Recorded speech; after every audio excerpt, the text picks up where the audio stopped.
কলেজের গেট দিয়ে ঢুকছি আর ভাবছি আজকে কলেজে প্রথম ক্লাস শুরু হয়েছে। ক্লাসরুম কোন দিকে আল্লাহ ভালো জানে। শালার একটা বন্ধু বান্ধব নাই যে কারো কাছ থেকে হেল্প নেব। দেখি কারো কাছ থেকে হেল্প পাই কিনা। আনমনে হাঁটতেছি। এই পিচ্চি, এই পিচ্চি, এদিকে আয়। হঠাৎ করে কারো পিচ্ছি পিছিয়ে ডাকে। আশেপাশে তাকে দেখি কোনো পিচ্ছি তো নেই, তাই আবারও ভিতরের দিকে হাঁটা দিলাম। এই পিচ্চি, তুই কি কানে শুনতে পাস না, নাকি কানে প্রবলেম? এবার সামনে তাকে দেখি 3-4 জন মেয়ে বসে আছে।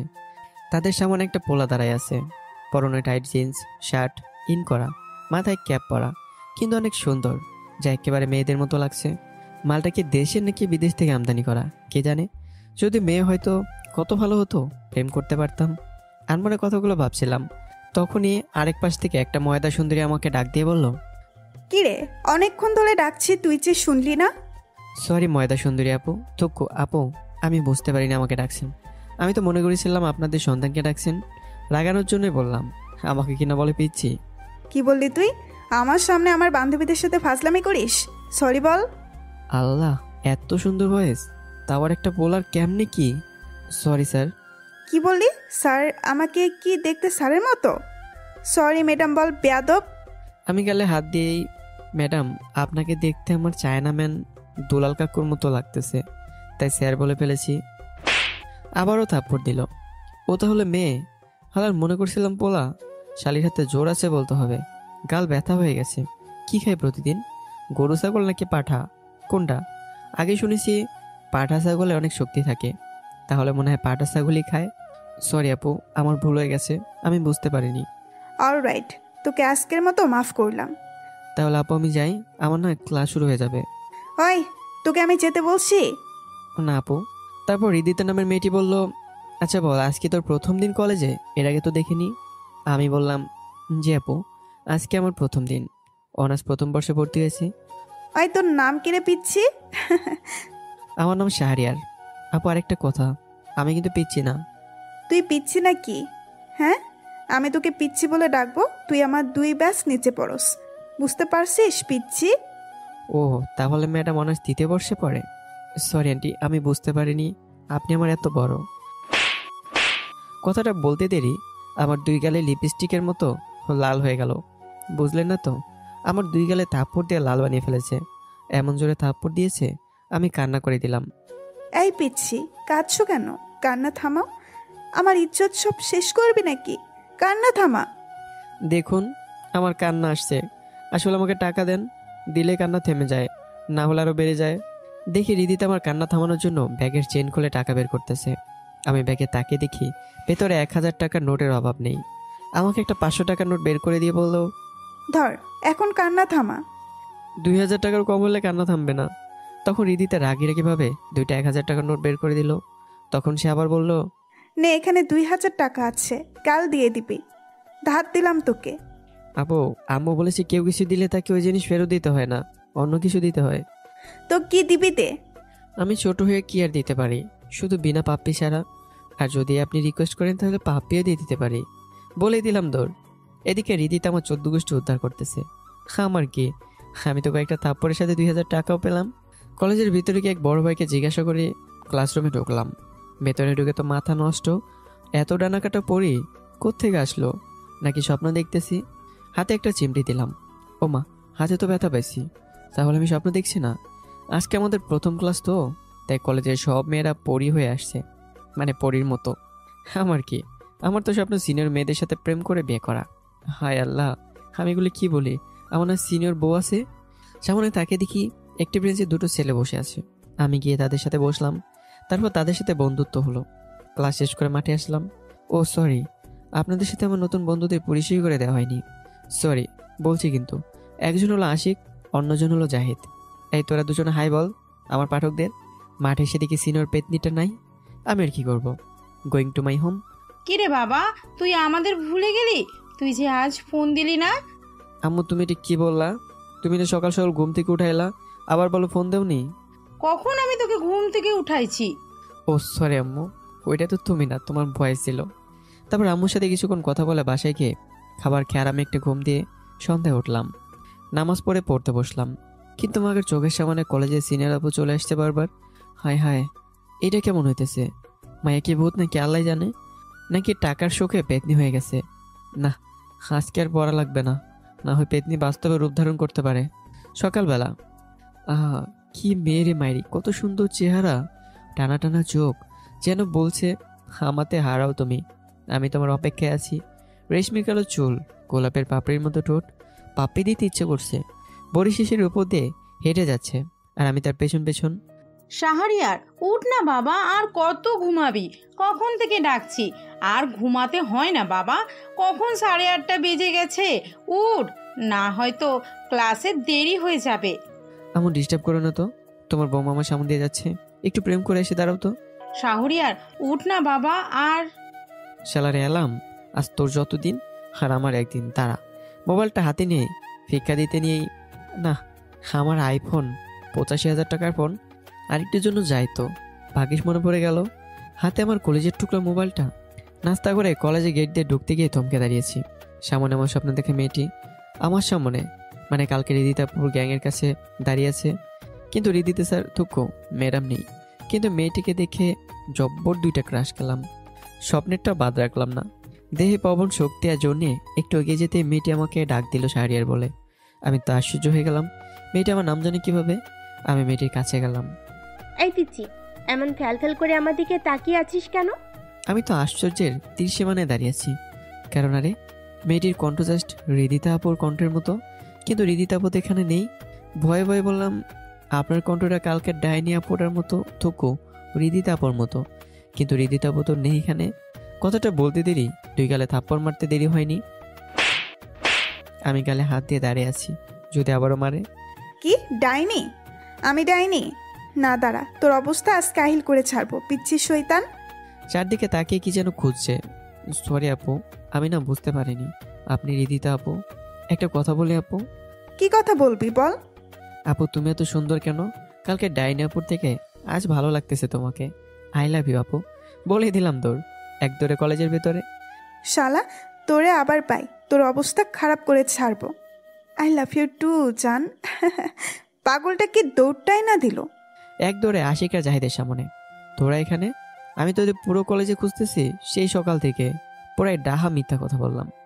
শালা, এত সত্য কথা বললি কেমনে? হ্যাঁ, এইখানে আমরা 1 ঘন্টা যাবৎ বসে রয়েছি, কোথায় আমাদের খুঁজলি? হয়েছে হয়েছে, আর সত্য কথা বলতে হবে না। এতক্ষণ যাবৎ সিনিয়র মেয়েদের সাথে ঝগড়া করলি, এখন বলতেছো আমাদের খুঁজছো? ওদের সত্যটা বলে দিলাম। একটা মেয়ে এসে বলতে লাগলো আমি নিধি, এবার অনার্স প্রথম বর্ষে। আমি কি তোমাদের বন্ধু হতে পারি?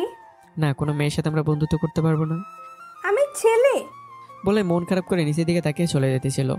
ছেলে বলে গিয়ে সাথে পুরাই হৃদিতা আপুর আগের দিনের কপি। মানে বুঝলে না তো, শার্ট প্যান্ট পরিয়ে আসছে। এই নিধি, আরে মজা করছি তো। নিধি কাছে এসে বলতে লাগলো, আমি ভাবতেও পারিনি তুমি এত পচা হবে। আমি দেখতে ছেলেদের মতো? নিধি, সরি, আমরা শাহরিয়ার মজা করেছে তোমার সাথে। চলো আজ থেকে আমরা বন্ধু। আচ্ছা, আমরা 4 জন বন্ধু। ক্লাস শুরু হতে ক্লাসে গেলাম। ক্লাস থেকে বের হতে না হতে কারো ডাক, শাহরিয়ার বলে ডাক দিল। আর যেতে বলে দিকে সামনে তাকে দিকে হৃদিতা আব্বু। শালা চাঁদ, থুকু দিনের বেলা চাঁদ উঠবে কোথা থেকে?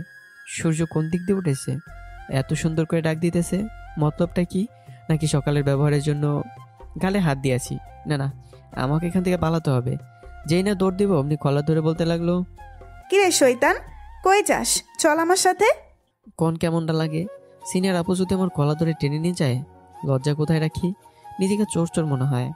আপু এভাবে কেউ পিচ্ছি বাচ্চার কলা ধরে, আমার বুঝি লজ্জা করে না? তোর লজ্জার গুষ্টি কিলাই। এখন আর একটা কথাও বলবি না, কথা বললে এমন থাপ্পড় দিব দাঁত সব পড়ে যাবে। চল। আমি চুপ করে হৃদিতাপুর পিছন পিছন একটা পার্কে গেলাম। পার্কে গিয়ে বলতে লাগলাম, ওই সময় কি বলেছিলি আমাকে? কই, আমি আবার কোন সময় কি বললাম? কেন চান্দু, জানো না তুই সকালে আই লাভ ইউ বলেছিলি কেন? কলার আলো জোরে চাপ দিয়ে ধরলো। নাওজুবিল্লাহ, আমার নিজের একটা বউ থাকতে আমি আপনাকে আই লাভ ইউ বলেছি? নাওজুবিল্লাহ। ও, আপনারা তো আবার জানেন না, আমার 6 বছর বয়সে বিয়ে হয়ে গেছে। আমার 2 বছরে বড় আব্বুর বন্ধুর মেয়ের সাথে। বিয়ের পর তার সাথে আর দেখাই হয়নি। তারা ঢাকায় চলে আসে। পরবর্তীতে শুনেছি আব্বুর সাথে কোনো একটা কারণে তারা আমাদের সাথে যোগাযোগ রাখেনি। আমার এখনো মনে পড়ে সেই ছোট্ট তিথিকে, মানে আমার সিনিয়র বউকে। অবশ্য এখন দেখতে কেমন না জানি হয়েছে, তবে অনেক সুন্দরই হবে এটা নিশ্চিত, কারণ ছোটবেলায় যে নিক কিউট ছিল। আহা। কিরে পিচ্ছি, কই হারাইয়া গেলি? কতক্ষণ ধরে তোকে ডাকছি। সরি, আমি না আমার বইয়ের সামনে আছি। কি কি বললি? বইয়ের সামনে মানে কি বলতে চাস? আর তোর যদি বউ থাকে তাহলে আমাকে আই লাভ ইউ বললি কেন? আরে আপু, আমি তোমার কল্পনার কথা বলছি। মানে কল্পনায় আমি আমার বইয়ের সামনে ছিলাম, আর ওই সময় তো আমি আই লাভ ইউ আপু বলেছি। আর আপনি যে শাড়ি পরে আছেন, এরকম একটা শাড়ি পরা মেয়েকে আমি আমার স্বপ্নে দেখেছি, তাই বলছিলাম। সরি আপু। আচ্ছা যা, আমি তোকে আজকের মতো মাফ করলাম। এখন বল, তুই তোর বউকে কল্পনায় দেখেছিস মানে? তোর বউ কই? আসলে হৃদিতা আপুকে ঠিক আমার চিনার বাদশা বউয়ের মতোই অনেকটা লাগে। হয়তোবা সেও হৃদিতা আপুর মতো বড় হয়ে গেছে। ধন্যবাদ আপু। তারপর আমার আর তিথির বিয়ের সব কথা আপুকে বললাম। আমি হৃদিতা আপুর চোখের দিকে তাকিয়ে দেখি আপু তার চোখ কন্যা দিয়ে মুছতেছে। আমার তাকানো দেখে তাড়াতাড়ি করে হাত নিচে নামিয়ে বলতে লাগলো, শাহরিয়ার, তুমি বাসায় চলে যাও, আমার শরীরটা বেশি ভালো না, আমি এখন বাসায় চলে যাব। হঠাৎ আবার ডাইনির কি হলো? এতক্ষণ তো আমার গালে 12টা বাজে ফেলছিল, আবার দেখি কান্না করলো। উনি হঠাৎ করে কান্না করলো কেন? মনে হয় অসুস্থ। আমার কি, আমি এখন বাসায় যাই? এতদিন মনে করছিলাম ওকে পাওয়া সহজ হবে, কিন্তু না, এখন দেখি আমাকে আরও কষ্ট পেতে হবে। অনেক অপেক্ষার পর যখন ওকে দেখলাম আমার মন চাইছিল তখনই আমার বুকের ভেতর ঢুকিয়ে রেখে দিই, কিন্তু পারিনি। প্রথমে মনে করেছিলাম ও হয়তো আমাকে চিনবে, কিন্তু ও তো আমার চেহারাই ভুলে গেছে।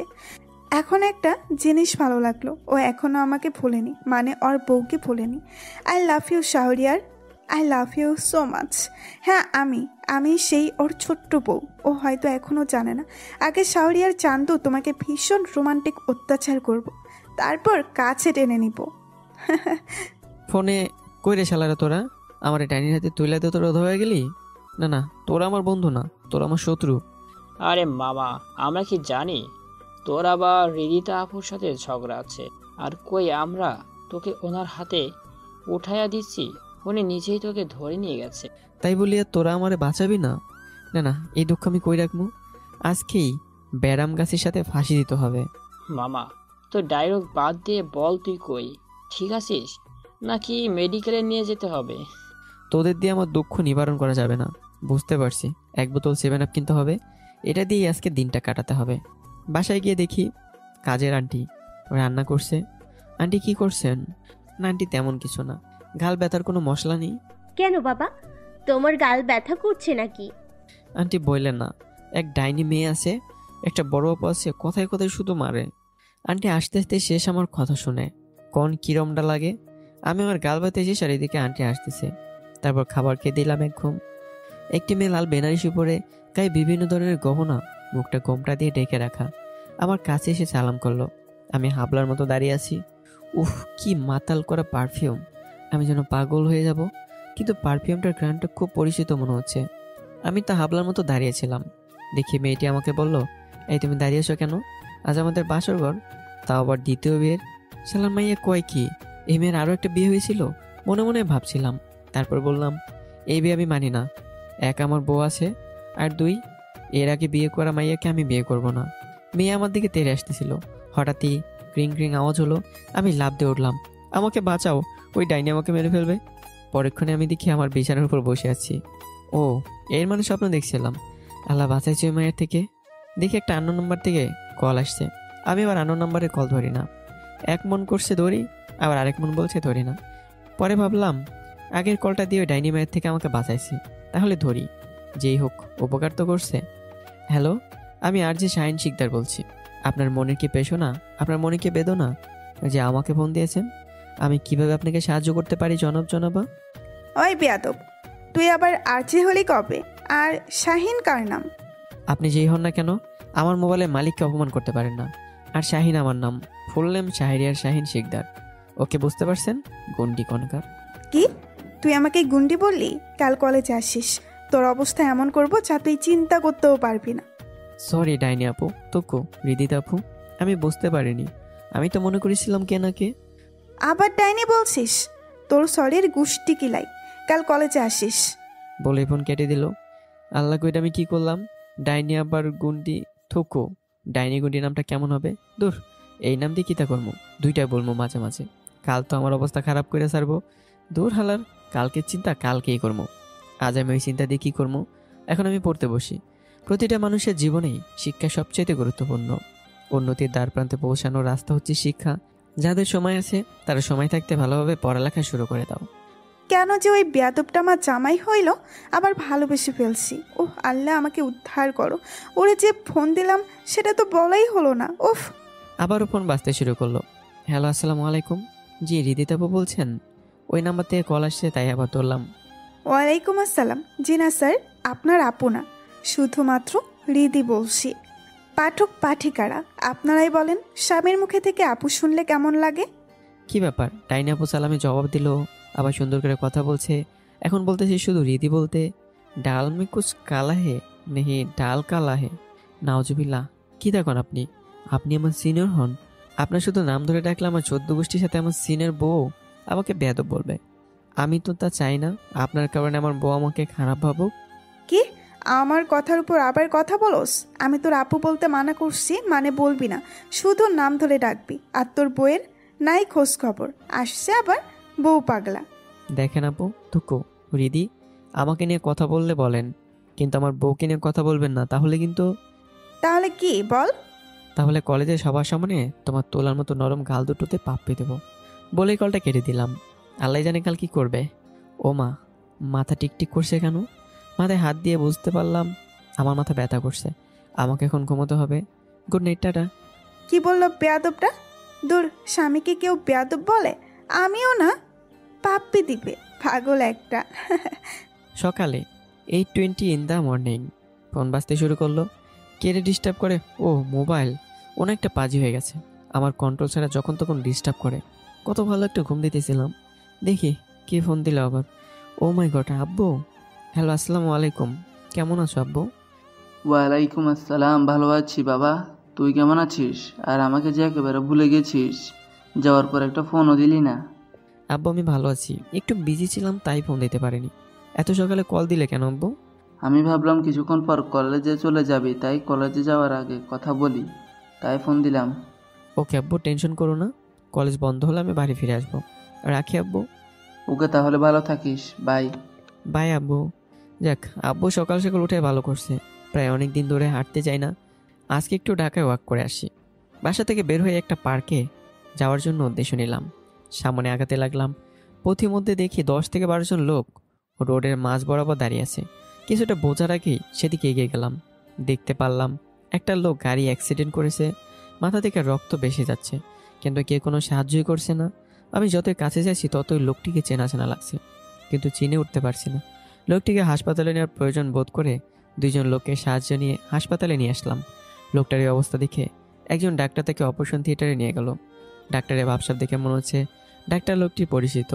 প্রায় ঘন্টাখানিক পর ডাক্তার এসে আমাকে বললেন, চৌধুরী সাহেবের এই অবস্থা হলো কিভাবে? আমি রাস্তার সব কথা ডাক্তারকে বললাম। ডাক্তার বলে, নো প্রবলেম, আমি ওনার পরিবারকে ইনফর্ম করে দিচ্ছি, তুমি চাইলে যেতে পারো, আমি ওনার পরিচিত। আমি আবার ডাক্তারকে বললাম, আমি কি ওনাকে এখন দেখতে পারবো? ডাক্তার বললেন, দেখতে পারো, কিন্তু ওনাকে ঘুমের ইঞ্জেকশন দেওয়া হয়েছে, এখন উনি ঘুমিয়ে আছে। তারপর ওই অবস্থায় লোকটিকে দেখে চলে আসলাম বাসায়, কারণ কলেজের অনেক লেট হয়ে যাচ্ছে। ফ্রেশ হয়ে কলেজের গেট দিয়ে চুপি চুপি ঢুকতেছি আর আল্লাহর নাম জপতেছি যে শাকচুনি আমাকে না দেখে। মাগার আমি কলেজের ভেতরে ঢুকে পড়লাম, কিন্তু ডাইনিটাকে দেখতে পেলাম না। যাক, ভালো হলো, পরে ক্লাস করে বাসায় ফিরলাম। এভাবে আজকে 3 দিন চলে গেল, কিন্তু রিদিতা ডাইনি আপুটাকে দেখলাম না। আমার মনে হচ্ছে কি যেন একটা হারিয়ে ফেলছি, সাথে ডাইনিটাকে ভীষণ মিস করছি। মনে হয় ডাইনিটাকে ছাড়া আমি থাকতে পারবো না। আমার এমন কেন মনে হচ্ছে? সে আমার নাম বউ আছে। শাহরিয়ার, ভালো হয়ে যা, নিজের বউ থাকতে অন্য বউয়ের দিকে তাকানো ভালো না, এইসব পাপ। তারপরে সারা কুলাঙ্গার মন রিদিতাপুর কথাই মনে করে বারবার। না না, এটা তো হয় না। পরদিন কলেজের গেটে দিয়ে ভিতরে পা রাখতেই আমার শার্টের কলার কে যেন ধরলো। পিছনে তাকিয়ে দেখি ডাইনি। থুক্কো, রিদিতাপু আমার কলার ধরে আছে। কিরে, 3 দিন কলেজে ছিলাম না, আর এমনি মেয়েদের সাথে লুতুপুতু শুরু করে দিয়েছিস? ছি, পেতনিয়াপু আপনি? থুক্কো, রিদিতাপু আপনি আমার নামে মিথ্যা অপবাদ দিতে পারেন না। কথাগুলো বলার পরেই মনে হচ্ছে আমি জান্নাতে চলে গেছি, নাকি আমার মাথা ঘুরতেছে, নাকি এখনো সকালই হয়নি, মানে আমি ঘুমিয়ে আছি নাকি কোনটা? বেয়াদব এক, আপু বলতে মানা করেছিলাম, তুই আমাকে পেতনি বলস, আবার বলস আমি মিথ্যা বলি। তুই ওই কি যেন মেয়েটার নাম, হ্যাঁ, নিধি, ওই মেয়েটার সাথে কি রে? হ্যাঁ, ঘরে বউ থাকতে আবার কয়টা লাগে? সরি আপু, থুকু দিদি, না আপু, না রিদি। এক নিধি আমার ফ্রেন্ড, নিধি আর আশিক দুজনে প্রেম করে। আমি তো জাস্ট ফ্রেন্ডের মতো ছিলাম। আর দ্বিতীয় আমার বউ কই থাকে আমি কেমনে জানবো? আর আমি নিধিকে নিয়ে ঘুরছি, সে কি এখানে আছে? আমি কি বলছি তোর বউ এখানে আছে? তুই তো বলিস আমার বউ আছে, বউ আছে, তাই বললাম আর কি। আপু, থুকু, রিদি। আবার আপু? আপনি আমার সিনিয়র, আমি না চাইতেও আপু বলে ফেলি। আমার তো একটু কষ্ট হবে, তাই না? আচ্ছা ওকে, আগামীতে আপু আর আপনি বলবি না, ওকে? ওকে, তাহলে কি বলবো? আমার নাম ধরে ডাকবি আর তুমি বলবি। একটা কথা বলবো? কি কথা বলবি বল। আমাকে মারবে না তো? শুনি কি কথা, তারপর সিদ্ধান্ত নিব। তুমি এত সুন্দর কেন? তোমাকে না একটা পাপ পেয়ে দিতে মন চাইতেছে, বলেই দিলাম দৌড়। পাগল কোথাকার, এভাবে কেউ দৌড় দেয়? আমি তো তোমারই। আল্লাহ রে, বাচ্চা মনে হয়। এখন ক্লাসে যাই, নয়তো আবার চলে আসতে পারে। ক্লাসের ভিতরে গিয়ে, কি রে হালাদা, আমার কথা ভুলে গেছো? না না, তোরা আমার বন্ধু না। তোরা আমার বন্ধু হলে এমন কাজ করতে পারতি? আমার একটু খোঁজও নিলি না? বাচ্চা আছি না মরে গেছি? শালা, তোরে এই পর্যন্ত 20 বার কল দিয়েছি, কিন্তু একবারও ফোন ধরস নাই, আবার আমাদের সাথে ফাপড় দাও। আমি পকেট থেকে আমার বাচ্চা মোবাইল বের করে দেখি সত্যি 18টা কল এসেছিল। তাহলে কি মোবাইল সাইলেন্ট করেছিল? ওদেরকে বললাম, আমি তো তোদের সাথে মজা করছিলাম। সর সাইড দিয়ে, আমি বসবো। শাহরিয়ার, চল আজকে আমরা সবাই ঘুরতে যাই। শালা, তুই একটা ভালো কথা বলছিস। আমারও না ঘুরতে মন চাইতেছে। যদি আমার সিনিয়র ভোটারের সাথে থাকতো কত না ভালো হতো। যা শালা, বউয়ের নাই খোঁজ খবর, দিন বরে বউ বউ করিস। তোকে দুঃখের কথা আর কি কমু। আব্বু হালায় থুকু, আমার প্রাণপ্রিয় আব্বু আমার একটা বিয়ে করাইলো। বউ নাই, কপালে বউ নাই। কই যে আছে, নাকি অন্য কোনো পোলারের সাথে নিয়ে লুতুপুতু প্রেম করতেছে। কপাল আমার। হয়েছে, আর বলা লাগবে না। আজকে কই যেতে পারি সেটা বল। চল আমরা হাতির ঝিল যাই। আমার সিঙ্গেল লাইফটা যদি এই উসিলায় কাটাতে পারি, যদি একটা ময়না কপালে জুড়তে পারি। জাহিদ, তোর ফাউল কথা রাখ। আর নিজে তুই বল, কোন জায়গায় যেতে চাস? আমি আর কি বলবো, আমার তো মন চায় শুধু বিউটি পার্লারে যাইতে। আমরা সবাই হাসতে হাসতে শেষ। সব বাদ, আজকে আমরা যমুনা ফিউচার পার্কে যাব বিকাল 4টায়। ঘোরা হবে, সাথে শপিং করা হবে। আমার মোবাইলটার না জ্বর হয়েছে। কাল রাতের বৃষ্টিতে সাথে নিয়ে ভিজতেছিলাম, তো মনে করেছিলাম ওয়াটারপ্রুফ মোবাইল, তাই সাথে নিলে কিছু হবে না। দেখি যে 1 ঘন্টা 40 মিনিট বৃষ্টিতে ভিজে পর অজ্ঞান হয়ে গেছে। পরে বুঝলাম জ্বর হয়েছে, কারণ জ্বর হওয়ার তো কথায় 30 মিনিটের ওয়াটারপ্রুফ কীভাবে 1 ঘন্টা 40 মিনিট থাকবে। তারপর বাচ্চা মোবাইলটা সিম সেট করলাম। তাহলে আমরা সবাই বিকাল 4টায় যমুনা ফিউচারে, ওকে? তারপরে যে যার বাড়িতে চলে যাচ্ছে। আমি ভয় পেয়ে গেট দিয়ে বের হতেই দেখি পেতনি আমাকে ডাকছে। ডাক শুনে এক দৌড়ে আমার বাসা। আপনার এখন কেমনটা লাগে? খালি খালি মারে। সকালে একবার মার খেয়েছি, আবার যদি এখন মার খাইতাম কেমন হইতো? আমারও তো একটা প্রেস্টিজ আছে নাকি, তাই পালাইছি বিকেলবেলা। আসসালামু আলাইকুম, আমি আপনার বাড়ির অতিথি, আমাকে ভেতরে আসতে দিন, বাইরে আর দাঁড়িয়ে থাকতে পারছি না। Let me in please.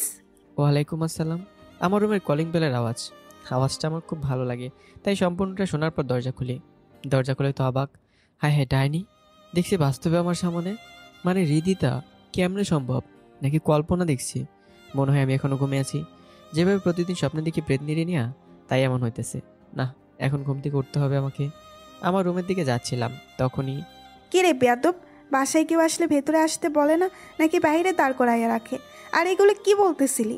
আমি ডাইনি পেতনি স্বপ্নে দেখিস কি এগুলা? কি সর্বনাশ! স্বপ্নের ভিতরে কেমনে ধমকায়, আর বাস্তবে তো আরো বেশি ধমকায়। আপু, তুকো, হৃদিতা, তুমি আমার ঘুমের ভিতরে ডিস্টার্ব করতে পারো না। বাস্তবে ধমকাও আবার এখন ঘুমের ঘরেও। আর বলতে পারলাম না, মনে হচ্ছে আমার কান নেই, ঝিম ধরে গেছে, মানে থাপ্পড় দিয়েছে। কি, আমি তোরে ডিস্টার্ব করি? আর যেন কি বললি তুই? এখন ঘুমের ভেতরে শালা হারামি একটা। বাস্তবে আল্লাহ রে, কেমন প্যান প্যান করতেছে। উনি কি কথা বলতে পারে না নাকি বোবা হয়ে গেছে? আর আমার গালটা ব্যথা করতেছে কেন? এটা কিভাবে সম্ভব? হ্যাঁ, বাস্তবিক তো। তাহলে এতক্ষণ যা ছিল সব বাস্তব ছিল। গালে হাত দিয়েছি। আপুকে আমারে মাফ করে দেন। আজ থেকে আমি আপনার ছোট ভাই হয়ে যাবো। বললি তুই তুই আমার ভাই হবি? তোরে ভাই হওয়া বের করছি। দাঁড়া শালা ফাজিল, স্বামীরে কেউ ভাই বলে? দৌড়ে পালাতে গিয়ে কি স্বামী? না না, মানে স্বামী হবি। আমি তোরে ভালোবেসে ফেলেছি, তাই তোকে বিয়ে করব। আর স্বামীকে কি কেউ ভাই বলে? কি বলছো উল্টাপাল্টা আপু? তুমি তো জানো আমি বিবাহিত। তুই আবার আপু বললি? আর তুই বিয়ে করবি না। তুই 1000টা বিয়ে করে থাকলেও আমাকে বিয়ে করতে হবে, বুঝতে পেরেছিস? এটা হয় না আপু। আবার আপু? কি হয় না বল? আমি এই খেলা খেলবো না। আমি ঘুরতে যাব আমার বন্ধুদের সাথে। তুমি এখন বের হও। কি বললি তুই? আমাকে বাড়ি থেকে বের করে দিচ্ছিস? তোর তো সাহস কম না। এখনই তুই আমাকে কিস করবি? দেখো আপু, হৃদিতা, আপনি বোধহয় 7 আপ খেয়ে একটু পাগল হয়ে গেছেন, তাই আবল তাবল বলতেছেন। তুই কি এখন কিস করবি না আমি করব? কি কি কি দেখুন, আমার মতো ছোট্ট বাচ্চারা কি কিসমিস খায়? এগুলো নাস্তায় দিয়ে রান্না করে। বুঝতে পেরেছি, যা করার আমাকেই করতে হবে। বলে আমার দিকে আসতে লাগলো। আমি তো ভয় শেষ। আমি পেছাতে গিয়ে খাটের সাথে বাড়ি খেলাম। খাটের উপরে বললাম। হৃদিতা আমার উপর উঠে ঠোঁটে ঠোঁট মিলিয়ে দিল, সাথে আমাকে জড়িয়ে ধরলো অনেক শক্ত করে। হৃদিতা পাগলের মতো আমাকে কিস করে যাচ্ছে, সারার কোনো নামই নেই। এদিকে আমার নিঃশ্বাস বন্ধ হওয়ার অবস্থা। আমি হৃদিতাকে জোরে করে সারিয়ে নিলাম।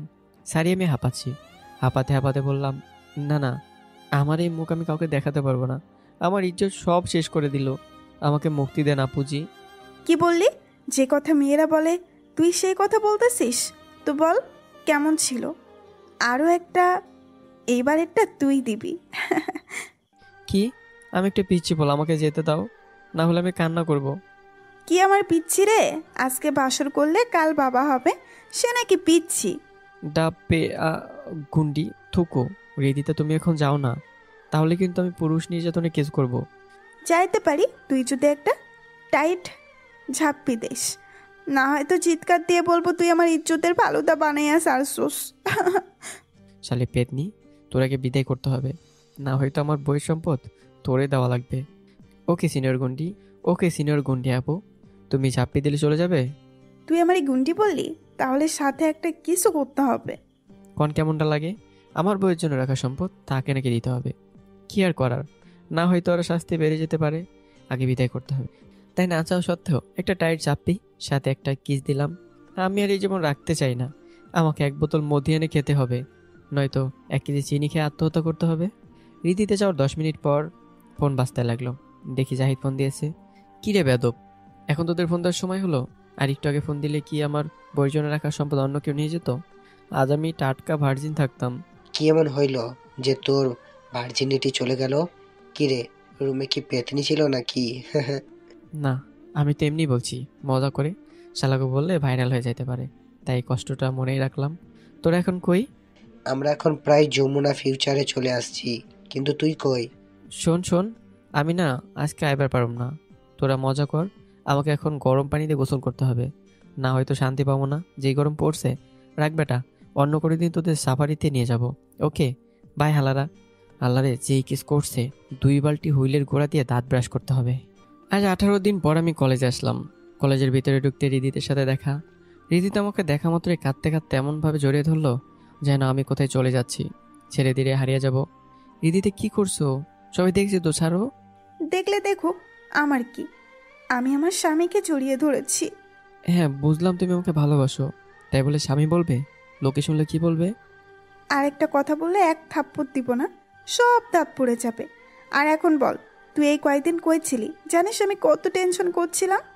তোর বাসায়ও গিয়েছিলাম, কিন্তু পাইনি। ওকে আমি দুঃখিত, আমি বুঝতে পারিনি তুমি এতটা টেনশন করবে।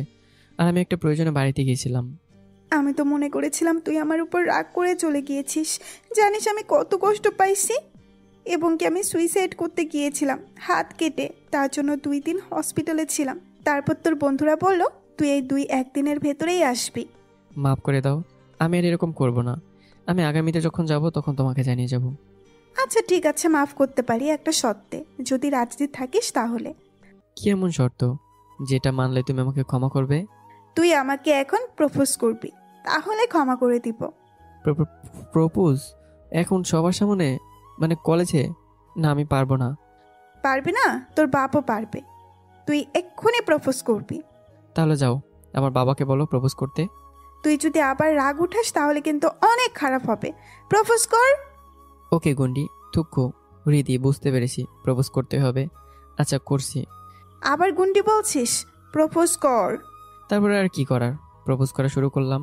এই যে কলেজে সিনিয়র গুন্ডি আপু, আমি তোমার মুখের আটা ময়দা হতে চাই। আমাকে তুমি চাইলেও ছেড়ে দিতে পারবে না। আর বলবার পারি নাই, থাপ্পড় দিয়ে দিছে। তুই ফাজলামি শুরু করেছিস, ভালো করে প্রপোজ কর। তারপর আর কি করার, আবারও শুরু করলাম। বিসমিল্লাহির রহমানুর রাহিম। জান্নাতের হুর, কলিজের টুকরা, আমার গন্ডি বউ, তোকে রাজকুমারী, তুমি কি আমার আব্বু আম্মুর আদরের বোন, সরি বৌমা হবে? 2 হাত 2 গালের উপর রেখেই বললাম কথাটা। বলা তো যায় না, কোন সময় আবার থাপ্পড় দিয়ে দেয়। আমি তোর আব্বু আমার বৌমা হব, এটা কেমন ধরনের প্রপোজ করলি তুই? খালি ভাসলাম, এখন একটু ভালো হবি পিচ্ছি। পাঠক পাঠিকারা, আপনারা আবার মনে করেন না যে আমি যখন সাধু হয়ে গেছি, তাহলে আপনাদের ভাবনাটা কিন্তু ভুল হবে। এখন তো গল্পের রোমান্টিক, অত্যাচার শুরুই হবে। Just wait and see. কি ব্যাপার শালা ফাজিলের, আজকে কোনো ফাজলামো করছে না, আবার আমি যা বলছি তাই করছে, কোনো রিয়াকশন ছাড়া। ফাজিলটা কি জেনে গেল নাকি আমি ওর বউ, নাকি বদমাইশটার মাথায় অন্য কিছু চলছে? আল্লাহ রে, কেমনে চলছে, জড়িয়ে ধরছে, আর একটু হলে তো আমি মারা যাবো। ছাড়ো আমাকে। আমাদের সবাই কেমন দেখছে, চারিদিকে তাকিয়ে কিছুটা লজ্জা পেয়ে। উল্টোপাল্টা একটা কথাও বলবি না, তাহলে কিন্তু একটা মাইলও নিচে পড়বে না। আরো শক্ত করে ধরে থাক। বলছো এসব আর কত? ক্লাসে তো যেতে হবে, অনেকদিন কলেজে আসা হয়নি। লক্ষ্মী মেয়ের মতো ছেড়ে দাও, না হয়তো ব্রেকআপ। কি বললি, ব্রেকআপ? আর একবার বললে ঠ্যাং ভেঙে হাতে ধরিয়ে দেব। ওকে ওকে, আর বলবো না, এখন তো যেতে দাও। আজ আমার কিছু কাজ আছে আশিক আর জাহিদের সাথে। কি এমন কাজ? এখন আমাকে ছেড়ে চলে যাবি? আর একটা কথা, আজ এমন পরিবর্তন কেন? ওই দিন তো বলেছিলি তোর বউ আছে। হ্যাঁ, তো এই 18 দিনে এত পরিবর্তন কেন? তুমি কি চাও না আমি তোমাকে ভালোবাসি? তাহলে থাক। আমি ভাবছিলাম তোমাকে ভালোবেসে আমি আমার না দেখা বউকে ভুলে যাব। না না, আমার বুঝি প্রেম করার আশাটা পূরণ হলো না। থাকো তুমি তোমার বান্ধবীদের নিয়ে, আমি গেলাম। রিদিতাকে রেখে চলে আসলাম। এইদিকে আমি, শালারা, তোরা আমার বন্ধু না, তোরা আমার কলিজার বন্ধু। তোদের অনেক অনেক ধন্যবাদ। আর তোরা না থাকলে আমি হয়তো আমার গন্ডি বউটাকে খুঁজে পেতাম না। আয়, তো করে গরুর হাড্ডি খাওয়াবো। আয় তোরা আমার বুকে আয়। শালা, তোর বউ যে পরিমাণ গুন্ডি আগে জানা ছিল না। হঠাৎ কেউ সুসাইড করতে যায়, আমার তো হাত কাটার নাম শুনলেই মাথা চক্কর দেয়। শালা ভালোভাবে কথা বল, ও তোর ভাবি হয়, সম্মান দিয়ে কথা বলবি। হয়েছে হয়েছে, এখন বল, আর কতদিন তোরা জেনেও পরিচয় দিবি না? তোরা দুজনেই জানিস তোরা তোদের কে হোস, তারপরও পরিচয় দেস না কেন? শালা আমি কি জানতাম এতদিন? আমি তো জানলাম ওই দিন। আর গন্ডিটা তো জানতো শুরু থেকেই। এতদিন গন্ডিটা আমাকে অত্যাচার করেছে, আজ থেকে আমি করব, যতদিন পর্যন্ত দুই পরিবারকে এক করতে না পারি। শালা তোরা দুজনে দুইটা কার্টুন, কেউ আমাকে ছাড়া বাঁচবে না, আবার দূরেও থাকবি। ও হ্যাঁ, আপনাদের তো বলাই হলো না, আমি আমার সিনিয়র গন্ডি বউটাকে খুঁজে পেলাম কিভাবে। তাহলে চলেন বলি আপনাদেরকে। ফিরে নিয়ে যাই 18 দিন আগে। জাহিদের ফোন রাখার পর ফ্রেশ হওয়ার জন্য ওয়াশরুমে যাচ্ছি, তখন আম্মুর ফোন। হ্যালো, আসসালামু আলাইকুম, কেমন আছো আম্মু? আছি, কিন্তু তোর দাদি ভালো নেই, অনেক অসুস্থ, তোকে দেখতে চায়। তুই তাড়াতাড়ি বাড়ি চলে আয় বাবা। আম্মুর কথা শুনে কান্না করে দিলাম, কারণ আমি দাদিকে ভীষণ ভালোবাসি। আমার সব ধরনের চাওয়া দাদি পূরণ করে, যেগুলো আব্বু করতে না চায়। তাড়াতাড়ি রেডি হয়ে 2 ঘন্টা পর বাড়ি গিয়ে দেখি দাদি মোটামুটি সুস্থ। তখন দাদির সাথে বিভিন্ন কথা বলে আমার রুমে গেলাম। প্রায় রাত হয়ে গিয়েছিল। সকালে আম্মুটাকে ঘুম থেকে উঠলাম। আম্মু বলল আমার সাথে নাকি দাদি কথা বলবে, আমাকে দেখা করতে বলেছে। আচ্ছা আম্মু তুমি যাও, আমি ফ্রেশ হয়ে আসছি।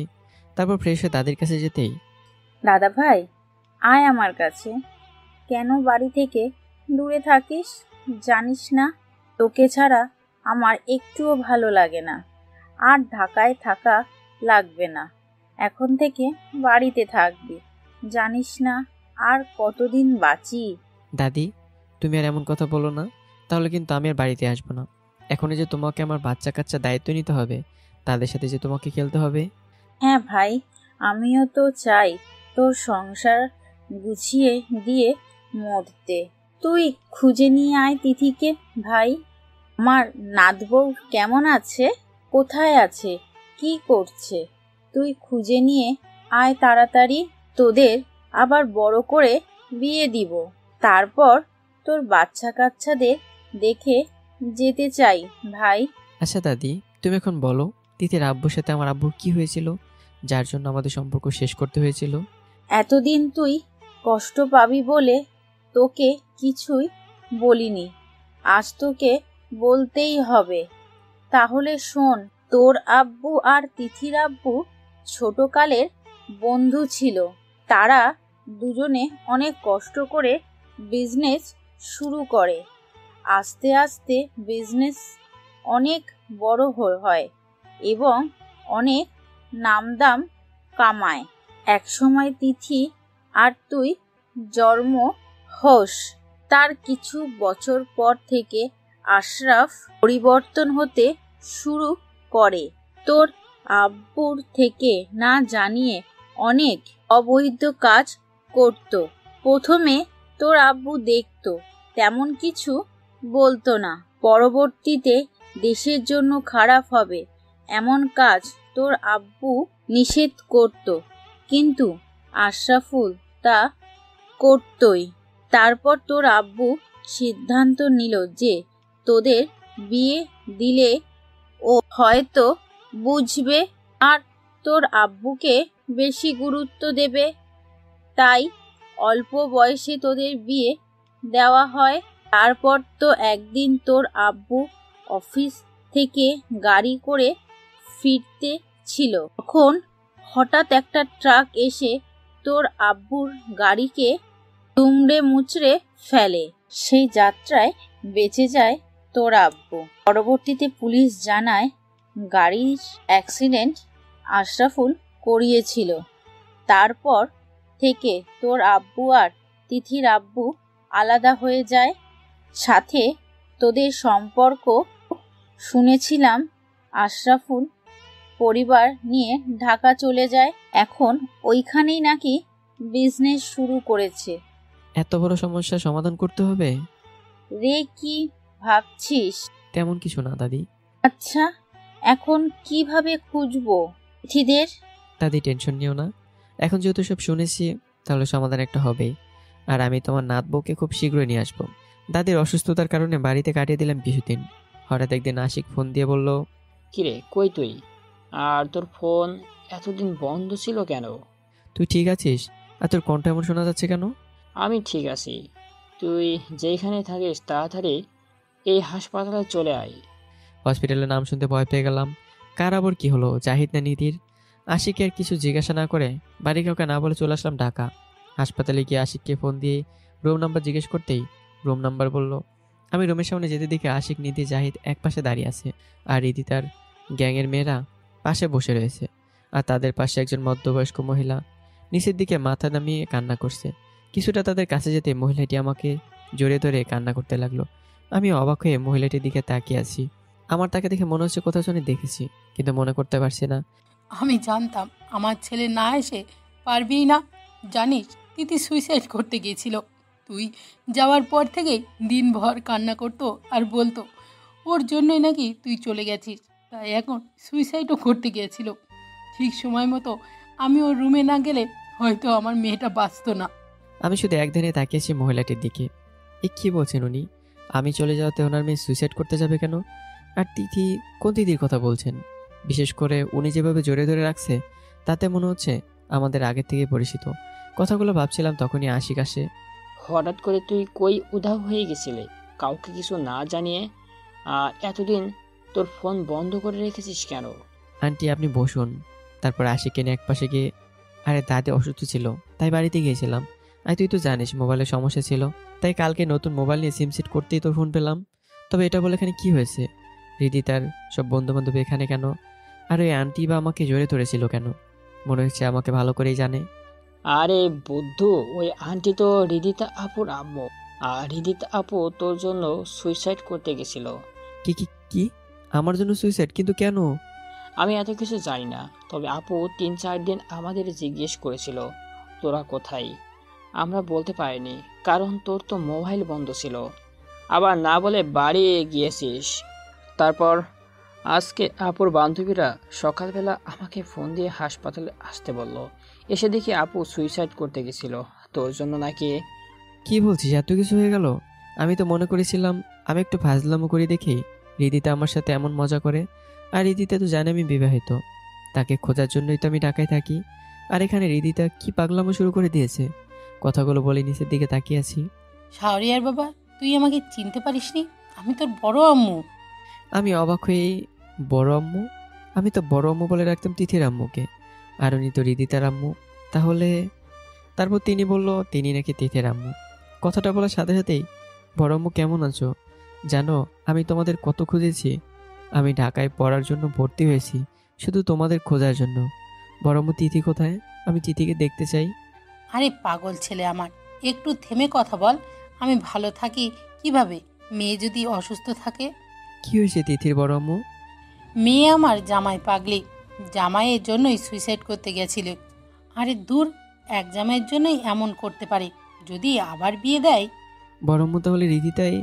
হ্যাঁ রে পাগল, রিদিতাই তিথি। বড় আম্মুকে জড়িয়ে ধরে কাঁদতে কাঁদতে বললাম, বড় আম্মু তুমি থাকো, আমি আমার বউকে দেখে আসি। আরে আসতে যা, পড়ে যাবি তো। এক দৌড়ে তিথির রুমে এসে দেখি ঘুমিয়ে আছে, চোখের নিচে কালি পড়ে আছে, অনেকটা শুকিয়েও গেছে। মনে হচ্ছে কত বছর না ঘুমিয়েছিল। সাথে ঠিক মতো খাওয়া দাওয়া করেনি। পাশে বসে কপালে ঠোঁটে স্পর্শ করে বা হাতের দিকে তাকিয়ে দেখি বড় একটা ব্যান্ডেজ করানো, অন্য হাতে স্যালাইন চলছে। এই অবস্থায় তিথিকে দেখে চোখের কোণে পানি জমে গেল। এখন মোটামুটি ঠিক আছে, বেশি রক্ত যাওয়ায় ডাক্তার ঘুমের ইঞ্জেকশন দিয়ে গেছে, 6 ঘন্টা মতো লাগবে উঠতে। বড় আম্মুর হাত ধরে বললাম, বড় আম্মু চলো না, আমরা আবার সবাই একসাথে থাকি। জানো দাদি না অসুস্থ, তোমাদের দেখতে চায়, তিথিকে খুঁজে নেওয়ার কথা বলে সবসময়। আমিও তো যেতে চাই বাবা, কিন্তু তোর বড় আব্বুর জন্য আমাররা সবাই আজ আলাদা। আর কাকিমার কি হয়েছে? দাদির অসুস্থতার জন্য আমি বাড়ি গিয়েছিলাম, এখন দাদি মোটামুটি ভালো আছে। তোমরা সবাই সাথে থাকলে আলো ভালো থাকবে। বাবারে, তোর আব্বু আর বড় আব্বুর সাথে সমস্যা ঠিক না হতে আমরা যেতে পারবো না। আর যদি তোর বড় আব্বু জানে তুই শাহরিয়ার, তাহলে তোর জন্য অনেক খারাপ হবে। সে চায় না এই সম্পর্ক রাখতে, তাই অনেকবার তিথি বিয়ে দিতে চেয়েছে, কিন্তু তিথি জেদের কারণে পারেনি। টেনশন করো না বড় আম্মু, আমি তো আছি। তোমার ছেলে সবকিছু ঠিক করে ফেলবে, শুধু আমার উপর একটু ভরসা রাখো। আমি জানি আমার ছেলে সব ঠিক করে ফেলবে, আমার ফুল ভরসা আছে। তাই আমার বাবাকে প্রত্যেক দিনই থাপ্পড় দিত, এটা তো একেবারে খারাপ কথা। আচ্ছা এখন বলো, তিথি আমাকে কিভাবে চিনতো? এই তো তোর খোঁজ খবর প্রতিদিনই নিত, তোর নীলু আন্টির কাছ থেকে। তুই কি করিস, কেমন দেখতে হয়েছিস, কি করতে পছন্দ করিস, সব খোঁজ খবর নিত। তার জন্য আমিও চিনি আমার বাবাটাকে। বড় আম্মু দেখো তো তোমার মেয়ে কেমন, আমাকে শুধু শুরু থেকেই চেনে, প্রতিদিনই টর্চার করতো।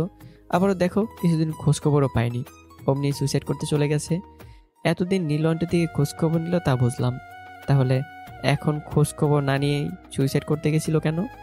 আরে তুই হয়তো জানিস না, তোর নীলু আন্টি 20 দিন হলো অস্ট্রেলিয়াতে গিয়েছে, তাই তো খোঁজ খবর নিতে পারেনি মনে হয়। ও বড় আম্মু, তাই তো, আন্টিকে এতদিন দেখলাম না, আমি তো মনে করেছিলাম আন্টি বাড়িতেই আছে। ডাক্তার সাহেব, যত টাকা লাগবে সমস্যা নাই, আমি দেব। তারপরও আমার মেয়ের জন্য কিছু না হয়, দরকার পড়লে দেশের বেস্ট ডাক্তার আনার ব্যবস্থা করেন। আমি ভালো করে তাকিয়ে দেখি সেদিন যাকে বাঁচিয়েছিলাম সেই লোকটা, সাথে সেই ডাক্তারটিও। চৌধুরী সাহেব, আপনি টেনশন করবেন না, কারণ তিথি মামনি এখন আউট অফ ডেঞ্জার। আপাতত ঘুমের ইঞ্জেকশন দেওয়া হয়েছে রেস্টের জন্য, আর 2 দিন রেস্ট নিলে ঠিক হয়ে যাবে।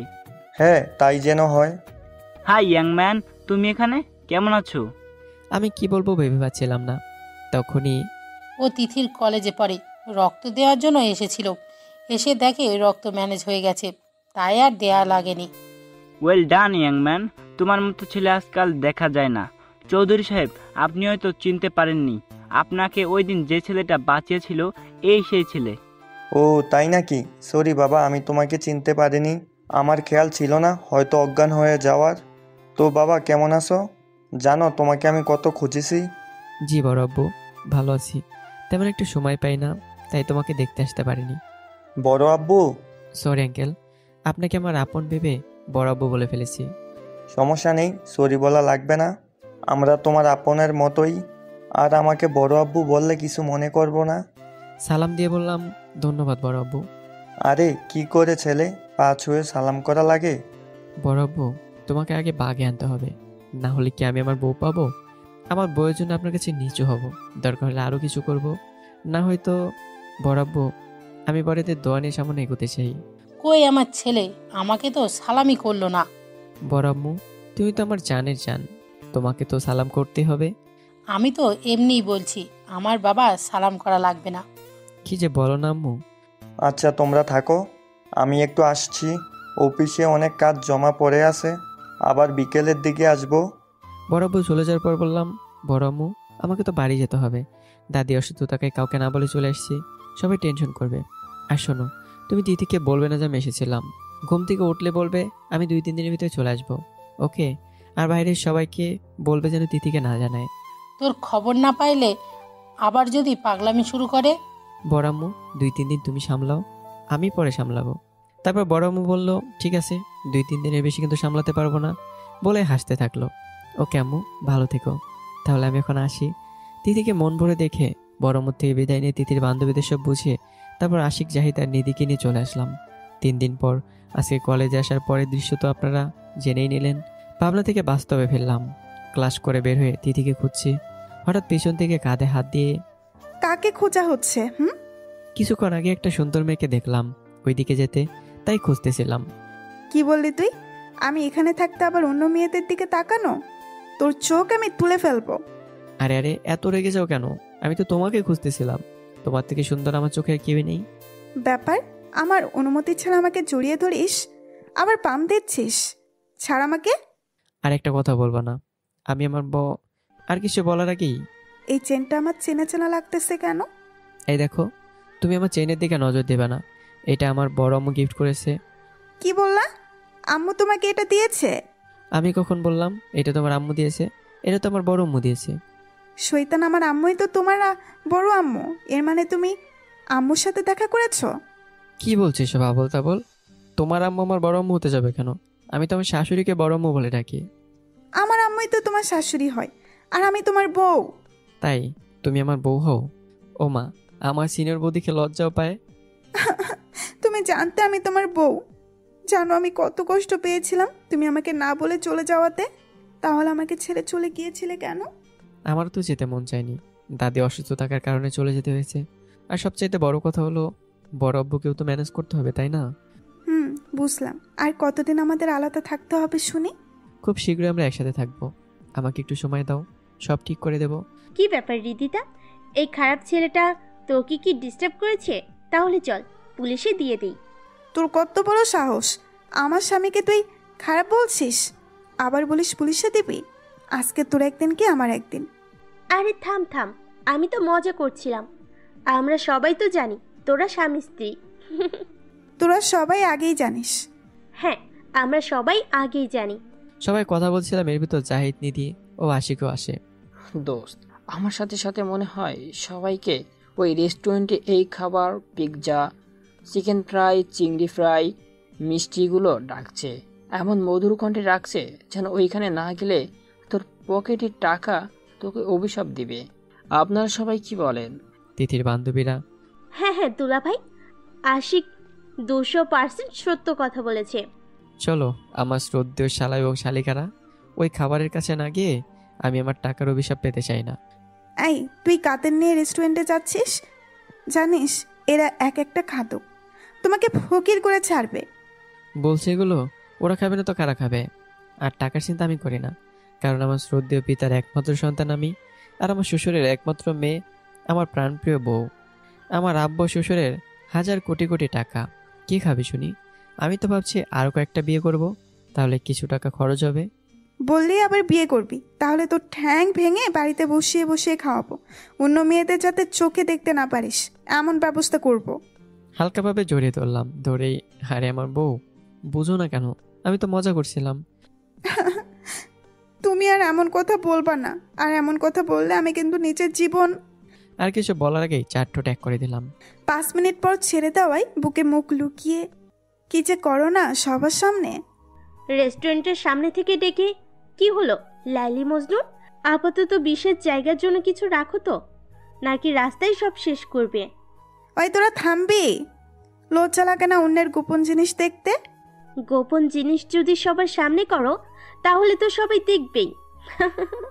তারপর সবাই মিলে খাবার, মানে চিকেন ফ্রাই, পিৎজা, লুডুস খাচ্ছিলাম। আজ থেকে তুই আমার দুলাভাই। কেন কেন বন্ধু থেকে দুলাভাই কেন? এই যে ভালো ভালো খাবার, চিকেন ফ্রাই, পিৎজা, বন্ধু হলে কি সবসময় পাবো? তুই দুলাভাই হলেই বললেই খাওয়াবি। আশিকের কথা শুনে এখন সবাই দুলাভাই হয়ে গেলাম। তারপর খাবার খেয়ে বাসায় চলে আসলাম। বাসায় এসে ভাবতে লাগলাম কিভাবে যে 2 পরিবারকে এক করা যায়। আমাকে আগে জানতে হবে বড় আব্বু কেন আব্বুকে অ্যাক্সিডেন্ট করাতে চেয়েছিল। আদৌ কি বড় আব্বু আব্বুকে অ্যাক্সিডেন্ট করিয়েছিল নাকি অন্য কিছু? আমাকে সব জানতে হবে। বড় আব্বুর সাথে ভালো একটা সম্পর্ক তৈরি করতে হবে। একটা প্ল্যান করলাম বড় আব্বুর সাথে কিভাবে সম্পর্কটা ভালো করা যায়। তারপর খাওয়া দাওয়া করে দিলাম একটা ঘুম। কি ব্যাপার, আজ এত তাড়াতাড়ি বাড়ি ফিরলা যে? আগো বলো না, একা একা কাজ করতে করতে আর পাচ্ছি না। একটা বিশ্বস্ত লোক দরকার, যাতে আমি অফিসে না থাকলেও সব কাজ ভালোভাবে সামলিয়ে নিতে পারবে। আমার কাছে একটা ছেলে আছে যাকে তুমিও ভরসা করতে পারবে, তবে কিছুদিন শিখিয়ে নিতে হবে। তাহলে তো ভালোই হয়, দরকার হলে আমার সাথে সাথে রেখে দিলাম। তো ছেলেটাকে? ছেলেটাকে তো তুমিও চেনোই, ওই যে তোমাকে বাঁচালো আর ওই দিন হসপিটালে দেখা হলো। এতদিনে তুমি একটা মনের মতো কথা বলছো। ছেলেটাকে আমারও পছন্দ হয়েছে। ওই ছেলেটাকে দায়িত্ব দিলে কিছুটা নিশ্চিন্ত হওয়া যাবে। তাহলে তিথির সাথে যোগাযোগ করে ছেলেটাকে একদিন বাসায় আসতে বলি, কি বলো তুমি? ওকে, যোগাযোগ করে আমাকে জানাও।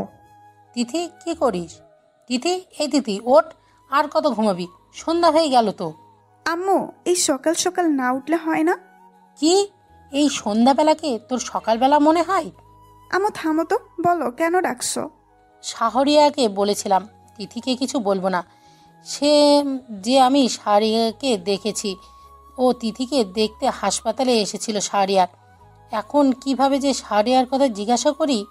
তিথি, ওই দিন যে ছেলেটা তোর আব্বুকে বাঁচিয়েছিল, ওই ছেলেটা তোদের কলেজে পড়ে, অনার্স প্রথম বর্ষে। কি যেন নাম বললো তোর ডাক্তার আঙ্কেলও? না, তোর ডাক্তার আঙ্কেলের ওই, হ্যাঁ শাহরিয়ার। ওই ছেলেটাকে তো আব্বু বাসায় দাওয়াত করতে বলেছে। আম্মু ভনিতা করা লাগবে না, আমি সবই জানি। তোমাদের সাথে শাহরিয়ারের দেখা হয়েছে। কে কে বললো তোকে? তোমার চেইন বলে দিয়েছে আমাকে। তোমার জামাই আমাকে দেখতে এসেছিল, এসে তোমার সাথে পরিচয় হয়েছে, আর আব্বুকেও সেই বাঁচিয়েছিল। চেনি কিভাবে কথা বলতে পারে? আম্মু, চেইনের মাধ্যমে ধরা পড়েছে। এখন তাড়াতাড়ি বলো, আব্বু কেন শাহরিয়ারকে আসতে বলেছে? আব্বু কি ওকে চিনে ফেলেছে নাকি? আচ্ছা বলছি, এইটা একটা গুড নিউজ। তোর আব্বু একজন বিশ্বস্ত লোক খুঁজছিল। আমি তখন শাহরিয়ার কথা বলেছি, আর তোর আব্বুও রাজি হয়েছে ওকে অফিসের কাজ শিখিয়ে দায়িত্ব দেওয়ার জন্য, যাতে মাঝে মাঝে রেস্ট নিতে পারে। আর এতে শাহরিয়া তোর আব্বুর সাথে সাথে থাকবে। আস্তে আস্তে তোর আব্বুরও মন জয় করে আমাদের দুই পরিবার এক করতে পারবে আশা করি। অনেক খুশি। তাই আম্মু, তাহলে তো ভালোই হলো। তুই এখন ফোন দিয়ে দেখ শাহরিয়া কি বলে। আচ্ছা তুমি যাও এখন, আমি তোমাকে পরে জানাচ্ছি। এই পিচ্ছি, কই তুই? এই, তুমি আমাকে এখন তুই বলবা? স্বামীকে কেউ তুই বলে? কেউ না বললেও আমি বলবো, কারণ আমি তোর সিনিয়র, বুঝেছিস? ওকে, বুঝেছি আমার বুড়ি বউ। কি, তুই আমাকে বুড়ি বললি? সরি, রেগো না। আমি আর কখনো বুড়ি বলবো না। এখন বলো, কেন ফোন দিয়েছো? মনে থাকে যেন আর কখনো বুড়ি বলবি না। এখন বল, কি করিস? কি আর করবো, আমার সিনিয়র বউয়ের সাথে কথা বলছি। আচ্ছা তাহলে চলে আয় লেকের পাড়ে ব্রিজে, আমি ওইখানে আসতেছি। এই সন্ধ্যায় ওখানে যাব? হ্যাঁ, তাড়াতাড়ি আসো, তোমার সাথে কিছু ইম্পর্ট্যান্ট কথা আছে। ওকে, আসছি। আর শোনো, তোমার না মাথার স্ক্রু ঢিলা, তাই তো তুই তোকারি করো, আবার তুমিও বলো। কি, আমি আমার মাথার স্ক্রু ঢিলা? দাঁড়া তুই, তারপর মাথার স্ক্রু ঠিক করবো। আরে বাবা, এত রেগে যাচ্ছ কেন? আমি তো তোমার সাথে মজা করছি। আর রেগো না প্লিজ, এখন তো তোমার সামনে আসতে ভয় করছে আমার। এই শোন, তোর হাতে 5 মিনিট সময় আছে, এর ভেতরে না আসলে বাসায় যে। থামেন ম্যাম, আর কিছু বলা লাগবে না, বুঝতে পেরেছি আপনি কি বলবেন। এই তো গুড বয়, তাড়াতাড়ি চলে আসো। ফোন রেখে কোনোরকম রেডি হয়ে 6 মিনিটের ভিতরে ব্রিজে এসে পৌঁছালাম। এসে দেখি তিথির কোনো খোঁজখবর নেই। পাক্কা 35 মিনিট পর এসেছে। বলেন তো কেমনটা লাগে? সে নিজে 5 মিনিট টাইম দিয়ে 35 মিনিট পর আসলো। মন তো চাইতেছে 1 গ্লাস নিম পাতার রস খাওয়াইতে, তাহলে বুঝবে কারোর জন্য কোথাও ওয়েট করা কতটা ধৈর্যের কাজ। কিন্তু রাগ করে থাকতে পারলাম না। একে তো বউ, তার উপর ভীষণ ভালোবেসে ফেলেছি। আর এখন তো রাত, পরি হওয়ার কী দরকার ছিল? নীল কালার যে আমাকে দুর্বল করে ফেলে, তার উপর যদি ভালোবাসার মানুষটি নীল শাড়ি পরে আসে, সাথে ম্যাচিং চুড়ি, অর্নামেন্ট, টিপ, শুজ, তখন তো মাথা ঠিকই থাকে না। কি হলো, কথা বলছো না কেন? আরেকটা কথা, তুমি আমার দিকে ভালো করে তাকাচ্ছ না কেন? আমি তোমার জন্য এত কষ্ট করে সেজেছি, তাকে তোমার পছন্দ হয়নি? তুমি যদি জানতে তুমি নীল শাড়ি পরাতে আমার মাথা ঠিক নাই, তাহলে যে কয়টা থাপ্পড় খাওয়াতে হতো আল্লাহ জানে। এখন তো মন চাচ্ছে তোমাকে নিয়ে চন্দ্রবিলাস করতে। ওই নদীর প্রবল স্রোতের পাশে বসে, যেখানে হাজারো জোনাকি পোকা আলাদা এক সৌন্দর্য বহন করবে। থাকবে ঘাসের গন্ধ, মুহুমুহু বাতাস করবে, ঠান্ডা শীতল বাতাস। হারিয়ে যেতে মন চাইবে প্রতিনিয়ত তোমাতে। কি মিনমিন করে বলছিস, ভালো করে বল। না কিছু না, তুমি এমনিতেই দমকাও। তার উপর যদি কিছু বলি তাহলে তো থাপ্পড় দিবা। বললা আমি এমনিতেই ধমকাই, আর আমাকে দেখলে আমি তোমাকে থাপ্পড় দিব? এই তুমি আমাকে চিনলে? এই তোমার আমার প্রতি বিশ্বাস ছিল না? আমি আর থাকবো না তোমার সাথে। যে আমার ভালোবাসা বোঝে না তাকে কি করে ভালোবাসায় যাই? থাক তুই, আমি এক্ষুনি বাড়ি চলে যাব। সরি, আমি তো এমনিতেই বলছি। তুমি কান্না করছো কেন? বিশ্বাস করো, আমি তোমাকে ভীষণ ভালোবাসি। আমি তো তোমার নীল শাড়ি যেন তোমার দিকে তাকাইনি। তোমাকে এই শাড়িতে যে অসম্ভব সুন্দর লাগছে, ওই সৌন্দর্যে যে আমার মাথা ঠিক রাখতে পারছি না। একদম এই কথাগুলো বলে ফেললাম।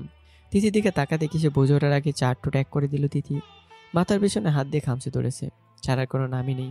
5 মিনিট পর ছেড়ে দিয়ে, এখন তো মাথা ঠিক থাকবে নাকি আরো? আর কিছু বলার আগেই আবারও আমি চারটু ট্যাগ করলাম। রিটার্ন না দিলে বাকি থেকে যাবে, তাই তো। ছাড়ার পর, কি হলো হিরো, আজ দেখি তুমি রোমান্টিক মুডে আছো? তুমি যে আমার রোমান্টিক মুডের ঔষধ, তাই তুমি পাশে থাকলে রোমান্টিক হয়ে যায়। ওহো তাই? আচ্ছা, তুমি কি মনে করেছিলে তোমাকে আমি ছেড়ে চলে যাব? কখনোই না।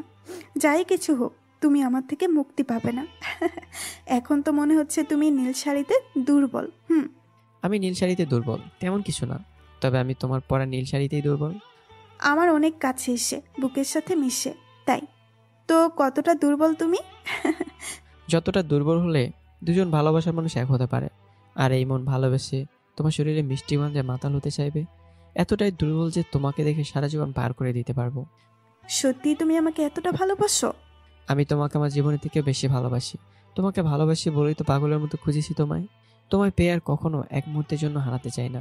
কপালে ভালোবাসার পরশ এঁকে দিয়ে। আচ্ছা শোনো, আমাদের জন্য একটা গুড নিউজ আছে। আব্বু তোমাকে দেখা করতে বলেছে, অফিসের দায়িত্ব সামলানোর জন্য। আব্বু একজন বিশ্বস্ত লোক খুঁজছিল, তখন আম্মু তোমার কথা বলেছে। তারপর তিথি সব বুঝিয়ে বলল কিভাবে তাদের তিথির আব্বুকে ম্যানেজ করতে হবে। ওয়াও, জানো আজকে কলেজ থেকে ফিরে আমি এমন একটা প্ল্যান করেছিলাম, আর এখন তো দেখি মেঘনা চাইতে বৃষ্টি চলে এসেছে। তা তো এসেছে, কিন্তু তুমি কি সব ঠিক মতো করতে পারবে? আর যদি না পারো তাহলে উল্টা আমাদের জন্যই খারাপ হবে।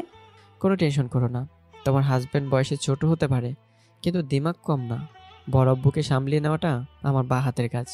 তার আগে জানতে হবে আব্বুকে অ্যাক্সিডেন্ট ও একসাথে থাকতে ব্যবসায় অবৈধ কাজের কাহিনী। না হয়তো ভালো করে আমাদের কাজে সফল হতে পারবো না। আমারও মনে হয় এটাই আগে জানা প্রয়োজন, কিন্তু কিভাবে জানবে? আব্বুকে তো আর জিজ্ঞেস করতে পারবে না। তুমি কোনো টেনশন করো না, আগে বড় আব্বুর কোম্পানিতে জয়েন করি, তারপর আস্তে আস্তে সব জানতে পারবো। আচ্ছা, তাহলে কাল বিকেলে আমাদের বাসায় আসবা, ওকে? আজ্ঞা মহারানী, আপনি যাহা বলিবেন তাহাই হবে। তবে এখন আমরা আমার একটা স্পেশাল জায়গায় যাব, যেখানে তোমাকে নিয়ে যাওয়ার স্বপ্নে বিভোর ছিলাম, যদি তোমার কোনো সমস্যা না থাকে। ও মা, তাই? তাহলে চলো, আমি যাব। আর আমার কিসের সমস্যা থাকবে? যাকে আমি জীবনের থেকে বেশি ভালোবাসি সে যদি আগুনেও ঝাঁপ দিতে বলে তাহলে আমি তাই করব। আর এখানে তো তুমি কোনো স্পেশাল জায়গায় নিয়ে যাবে। ওকে, তাহলে চলো। 20 মিনিট হাঁটার পর তিথি চোখ বেঁধে দিলাম। চোখ বাঁধা 10 মিনিট পর ঢাকার একটা বিশেষ স্থানে নামলাম। তবে জায়গাটার বর্ণনা করব, নাম বলবো না। জানি না জায়গাটা কার কাছে কীরকম, তবে জ্যোৎস্না রাতে আমার মনের সৌন্দর্য এই জায়গাটাকে ঘিরে ধরেছে। কাশফুলের বন দেখতে দিনেই সুন্দর, কাশফুলের বন দেখতে দিনেই সুন্দর মানায়, কিন্তু আমার কাছে রাতের কনকনে হয় কাশফুলের হেলাদোলা দেখতে অসম্ভব সুন্দর লাগে। আর সাথে থাকে যদি জোনাকি পোকা, নিঃশব্দ পরিবেশ, কাশফুলের উড়ন্ত ফুলকি, শীতল বাতাস, উফ বলার মতো। এখানে সে তিথি চোখ খুলে দিলাম। এত সুন্দর জায়গাটা, আমি তো ভাবতেই পারছি না কোথায় আছি। মনে হচ্ছে জোনাকি পোকার দেশে চলে এসেছি। কত সুন্দর করে জোনাকি পোকার ফুলগুলো নিয়ে খেলছে বাতাসে হেলে দুলে। কাশফুলের সাথে কতক্ষণ এদিক কতক্ষণ ওইদিকে। কয়েকটা জোনাকি পোকা হাতে নিয়ে, দেখো দেখো জোনাকি পোকা এখন আমার সাথে খেলবে। এখানে ঘন্টাখানিক পরিবেশটাকে উপভোগ করে তারপর রেস্টুরেন্টে গিয়ে ডিনার করলাম। ডিনার শেষে তিথিকে তার বাসার সামনে নামিয়ে দিয়ে চলে আসলাম। সকালবেলা, শাহরিয়ার উঠ না বাবা, আর কত ঘুমাবি? কখন থেকে ডাকছি, আর ঘুমাতে হয় না বাবা। কখন 8:30 বেজে গেছে, উঠ, না হয়তো ক্লাসে দেরি হয়ে যাবে। আম্মুটাকে ঘুমটা ভাঙলো। চোখ ডলতে ডলতে, আম্মু তুমি কি বাড়িতে আসলেও একটু ভালো মতো ঘুমাতে দিবা না? এখন কি আমি বাড়ি থেকে কলেজে যাব? ভালো করে চোখ ডলে দেখি, আমি তো আমার ঢাকার বাসায়। তখনই মনে পড়লো আমি তো কালকেই ঢাকা চলে এসেছি। হঠাৎ 18 দিন পর আম্মুটাকে এলাম, তাই তো একটু বুঝতে কষ্ট হচ্ছিল। বাড়িতে থাকার 18 দিনই 1-2 দিন বাদে প্রতিদিন আরামে ঘুমিয়েছিলাম। আরে কত ভালো ছিল। ফ্রেশ হয়ে ড্রেস পরে নাস্তা করছি, তখনই তিথির ফোন। কি করছে আমার পিচ্ছি পরটা? এখনো কি ঘুমিয়ে আছে নাকি? না ম্যাডাম, আমি কলেজে যাওয়ার জন্য রেডি হয়ে নাস্তা করছি। তুমি কি করছো? এই, আজকে তোমাকে কলেজে যাওয়া লাগবে না। আজকে আমার পদ্মার পাড়ে ঘুরতে যাব, আর পদ্মার রূপালী ইলিশের ঝাল ফ্রাই খাবো। আজকে না আমাকে তোমাদের বাসায় যাওয়া লাগবে? হ্যাঁ, সেটা বিকেলে আসলেই হবে, আর আমরা তো বিকেলের দিকে চলেই আসবো। ওকে, তোমার যা ইচ্ছা। তবে তুমি কি আমার বাসায় আসবা নাকি আমি আসবো তোমাকে পিক করতে? না বাবু, তুমি বাসায় থাকো, আমি ঘন্টাখানেক পর তোমার বাসায় আসছি। ওকে ওকে বাবু। ফোন রেখে আগের থেকে পরিচিত পদ্মার পাড়ের সেরা রেস্টুরেন্ট মালিক তাসানুর ভাই, তাকে ফোন দিলাম। আর দুপুরে লাঞ্চের জন্য সিট বুকিং করলাম, কারণ দুপুরে ওখানে সিট পাওয়া অনেক ঝামেলার ব্যাপার। পদ্মার পাড়ে ওই সময় হাজার হাজার টুরিস্টগুলো প্রায় ভালো ভালো রেস্টুরেন্টগুলোতে ভিড় জমায়। প্রায় ঘন্টাখানেক হয়ে গেল মোবাইলে গেমস খেলছি। হঠাৎ রুমের কলিং বেল বাজার শব্দে দরজা খুলে তো আমি আশ্চর্য হয়ে গেলাম। আরে ভাই, অবাক হওয়ার তো কথাই, আমি নিজেই বিশ্বাস করতে পারছি না। আমার সামনে অনেক কে দাঁড়িয়ে আছে? লালপুরি নাকি বউ সাজে কোনো মানবী? আজকে তিথি যে সম্পূর্ণ বউ সেজে এসছে। পরনে লাল বেনারসি শাড়ি, কপালে লাল টিপ, হাতে মেহেদি, সাথে লাল কাচের চুড়ি, খোপায় বেলি ফুল, আর বিভিন্ন গহনায় সজ্জিত কোনো মানবী, যার থেকে চোখ ফেরানো দেয়। আমার নিঃশাক্ত চোখের চাহিনিতে তিথির লজ্জায় শেষ হবার অবস্থা। আমি তিথির কাছে গিয়ে তিথির চোখ থেকে কাজল নিয়ে কানের পিছনে লাগিয়ে দিলাম। শুনেছি কালো কালি দিয়ে নাকি নজর ওঠানো হয়, তাই কাজল লাগিয়ে দিলাম আমার মায়াবতীকে। তখন রিদি বলল, এই পিচ্ছি কি দেখছো? এভাবে কেউ তাকায়? আরেকটি হলো তো হার্ট অ্যাটাক করতাম। আর কানের পিছনে কাজল লাগালে কেন? তখন আমি বললাম, আগে এটা বলো, নতুন বউকে বরণ করতে কি কি করতে হয়? তুমি কি আমাকে বরণ করবে? হ্যাঁ, আজকে আমার বউ প্রথম বউ সেজে এসছে আমার বাসায়, তাকে তো বরণ করতে হবে, না হয়তো আমাদের আগামীর মঙ্গলময় দিনগুলো শুভ হবে না। তাই তাড়াতাড়ি বলো, বরণ করার জন্য কি কি প্রয়োজন? আমি তো জানি না বরণ করার জন্য কি কি প্রয়োজন, তবে এটা জানি কোনো ভালো কাজে মুখ মিষ্টি করতে হয়। আমি মিষ্টি পছন্দ করি না, তাই মিষ্টি তো বাসায় নেই। No problem, I am arranging বলে ব্যাগ থেকে একটা চকলেট বের করে আমার হাতে দিয়ে, না আমাকে খাইয়ে দাও। তিথির বলা মতো চকলেট খেয়ে রুমের ভিতরে নিয়ে এসে বললাম, আজকে আমার বউ লাল শাড়ি পরে সেম নতুন বউয়ের মতো সেজেছে কেন? আমার কাছে কি পার্মানেন্টলি চলে এসেছে নাকি? কি বলছো? এখন কি তোমার জন্য লাল শাড়িও পরতে পারবো না? তুমি লাল শাড়ি পরতে পারবা না কেন? যখন থেকে আমার কাছে থাকবা তখন প্রতিদিনই লাল শাড়ি পরবা, আর প্রতিদিন আমাদের নতুন করে বাসর হবে, কত মজা হবে তাই না? এই, তোমার কি লজ্জা শরম বলতে কিছু নাই? মুখ দিয়ে যা আসছে তাই বলছো। না বউ, আমার লজ্জা শরম তোমার কাছে একেবারেই নাই। আর লজ্জা পেলে আমাদের বাচ্চা কাচ্চা পৃথিবীতে আসবে কি করে? আমার মুখে হাত রেখে আর একটাও কথা বলার চেষ্টা করবা না। চেষ্টা করলে গুনে গুনে 2টা থাপ্পড় দিব। আর এখন আমরা বের হচ্ছি, বুঝতে পেরেছো? হ্যাঁ, বুঝতে পেরেছি। গাড়িতে উঠে তিথি ড্রাইভ করছে, আর আমি তার পাশে বসে আছি। প্রায় 10 মিনিট হয়ে গেছে, আমি একটি কথাও বলিনি, কিন্তু তিথি একটার পর একটা কথা বলেই যাচ্ছে। অনেকক্ষণ হলো আমাকে অনেকগুলো কোশ্চেন করলো, কিন্তু আমি শুধু তিথির দিকে তাকিয়ে আছি। কি হয়েছে? কানে শুনতে পাচ্ছিস না আমি যে কতগুলো কোয়েশ্চেন করলাম?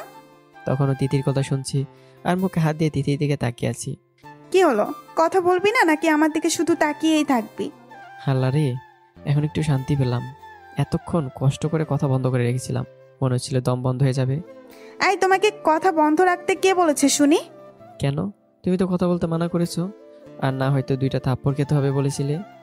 আমি বললেই শুনতে হবে? এতক্ষণে মনে করেছি কেন না কেন। শুনতে হবে না কেন? আমার একটা মাত্র সিনিয়র গন্ডি বউ, যা বলবে তাই তো শুনতে হবেই।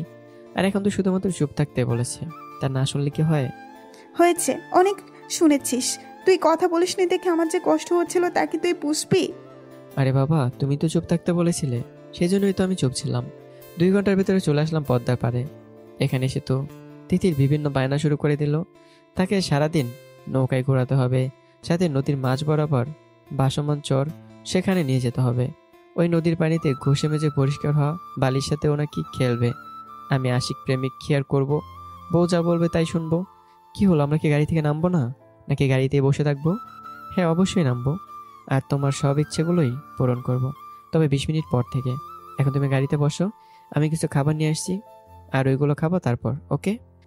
না, আমি এখন কিছু খাবো না, আর বসবো না, আমি তোমার সাথে যাব। ওকে, আমার সাথে আসো। তবে তোমাকে আগে হালকা কিছু খেতে হবে, তারপর তোমার সব ইচ্ছা পূরণ হবে। আচ্ছা চলো। তিথিকে নিয়ে একটা রেস্টুরেন্টে গিয়ে কিছু খাবার পার্সেল করে নিলাম। তখনই তিথি বলল, কি হলো, তুমি খাবার পার্সেল করছো কেন? আমরা তো এখানেই বসে খেতে পারি। হ্যাঁ, আমরা এখানেই খেতে পারি, কিন্তু এখন শুধু গাড়িতে গিয়ে খাবো। তারপর দুপুরে তোমাকে একটা স্পেশাল জায়গায় নিয়ে যাব। গাড়িতে উঠে তিথির দিকে খাবারের পার্সেলগুলো এগিয়ে দিলাম। এই নাও, খাওয়া শুরু করো, আমি একটু আসছি, জাস্ট 5 মিনিট। কোথায় যাবে? তুমি খাওয়া, আমি এসে বলছি। গাড়ি থেকে বের হয়ে কিছুটা দূরে গিয়ে ফোন দিলাম পদ্মার পাড়ে থানা ছাত্রলীগের সভাপতি আয়ন ভাইয়ের কাছে।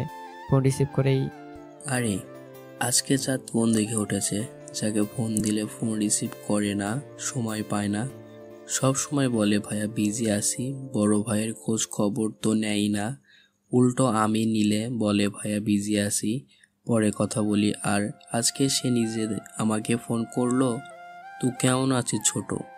ভাই কি শুরু করলা? এখন তো একটু থামো। ফোন দিলেই তো তুমি শাসন করা শুরু করে দাও, তাই তো ফোন দেই না। আর হ্যাঁ, আমি অনেক ভালো আছি।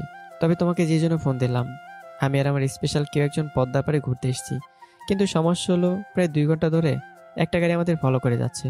প্রথমে তেমন একটা কেয়ার করিনি, পরে দেখি আমরা যেখানে যাচ্ছি ওই গাড়িটি সেখানেই যাচ্ছে। মেইন রোড থেকে গ্রামের সাইড দিয়ে এসেছি, ওই গাড়িটি তখনও ফলো করেছে। এমনকি এখন সেই গাড়িটি আমাদের গাড়ি কিছু দূরে পার্ক করানো। এই ব্যাপার হলো, তুই নিজেকে তো দেখতে পারিস, আর এমন বড় কলিজা হয়েছে গেছে যে শাহিনের যদি এর গাড়ির ফলো করছে, সে কি জানে না তুই কে, কি করতে পারিস? ওদের কি মরার জন্য পাখনা গজাইছে? ভাই আমি তো একা না, যে আমার সাথে আছে সে একটা ভয়ঙ্কর গুন্ডি মেয়ে। সে যদি এ ব্যাপারে জানতে পারে তাহলে আরও ঝামেলায় পড়তে হবে। তাই ব্যাপারটা তুমিই দেখো, আর সমস্যাটা সলভ করে ফোন দিবা। আমি গাড়িটার কয়েকটা পিক দিচ্ছি তোমাকে। কি এমন স্পেশাল গুন্ডিটা আমার ভাইয়ের সাথে? আচ্ছা পিক পাঠা, তুই 10 মিনিট যেখানে আসিস সেখানে থাক, আমি সব সামনে নিচ্ছি। ভাই আপাতত তোমার জন্য একটা সারপ্রাইজ থাকুক, তবে তুমি কাজ শেষ করে ফোন দিও সারপ্রাইজ পাওয়ার জন্য। ওকে থাক, তুই দেখি ওরা কারা, তারপর ওদের ব্যবস্থা করে আসছি আমি। কথা শেষ করে পিছনে তাকিয়ে ব্যবচাকা খেয়ে গেলাম। আমি কিছু বলার আগেই, কি হলো, এমন আতঙ্কে উঠলে যে? কার জন্য সারপ্রাইজ আছে, আর কাকে কাজ শেষ করে ফোন করতে বললে? কাকে সারপ্রাইজ দেবো? ওহ, তোমাকে তো বলা হয়নি, আব্বুর বন্ধুর ছেলে আয়ন ভাই এখানে রাজনীতি করে। এছাড়া আমরা আপন ভাইয়ের মতোই চলি, তাই ওকে ফোন দিলাম।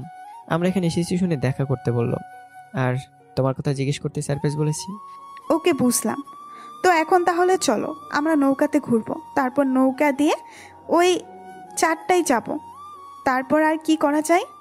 এখন আর বেশি ভাবা লাগবে না, আগে নৌকায় ঘোরা শেষ করি, তারপর ভাবা যাবে কি করতে পারি। তাই ঠিক হবে। আমরা নৌকা ঘাটের দিকে যাচ্ছি, তখনই আয়ন ভাইয়ের মেসেজ আসলো, কাজ হয়ে গেছে। ওদের থেকে তথ্য নিয়ে তোকে জানাচ্ছি। তারপর একটা নৌকা নিলাম 3 ঘন্টার জন্য। মাঝি নৌকার এক মাথায় বসে নৌকা চালাচ্ছে, আর আমরা অন্য মাথায় বসে পানির কলকল শব্দ উপভোগ করছি। অনেকক্ষণ করার পর নদীর মাঝে ভাসমান চট্টায় গেলাম। চরে নেমে তো তিথির আনন্দকে দেখে, পানি থেকে বালি তুলে কিছুক্ষণ আমাকে চিটাচ্ছে, আবার কিছুক্ষণ নদীর দিকে চিটাচিটি করছে, আবার হাঁটু সমান পানিতে নেমে বিভিন্ন ধরনের মাছের বাচ্চা ধরার চেষ্টা করছে। মাছের বাচ্চা ধরতে গিয়ে লালপুরি থেকে পানিপুরি হয়ে গেছে, সাথে আমাকে ভেজাচ্ছে। দুষ্টুমি করতে করতে কখন যে দুপুর 2টো বেজে গেছে বুঝতে পারিনি। তাই আমি বললাম, তিথি আমাদের তো এখন যাওয়া দরকার, অনেকক্ষণ ধরে ভিজতেছি, বেশিক্ষণ ভেজা কাপড়ে থাকলে জ্বর হতে পারে, আর এখন লাঞ্চ টাইম হয়ে গেছে, চলো আমরা এক্ষুনি ফিরবো। আরও একটু থাকি না, ভালোই তো লাগতেছে। জানো আমি এই প্রথম নদীর মাঝে কোনো ভাসমানে চলে আসলাম। থাকি না আর একটু প্লিজ। না, আর থাকলে আমাদের আজকে বাড়ি ফেরা হবে না, তাই এক্ষুনি আমরা ফিরছি, লেটস গো নাও। তারপর 10 মিনিটের ভিতরে ঘাটে পৌঁছালাম। ঘাটে এসে দেখি আয়ন ভাই তার কয়েকজন পোলাপান নিয়ে দাঁড়িয়ে আছে।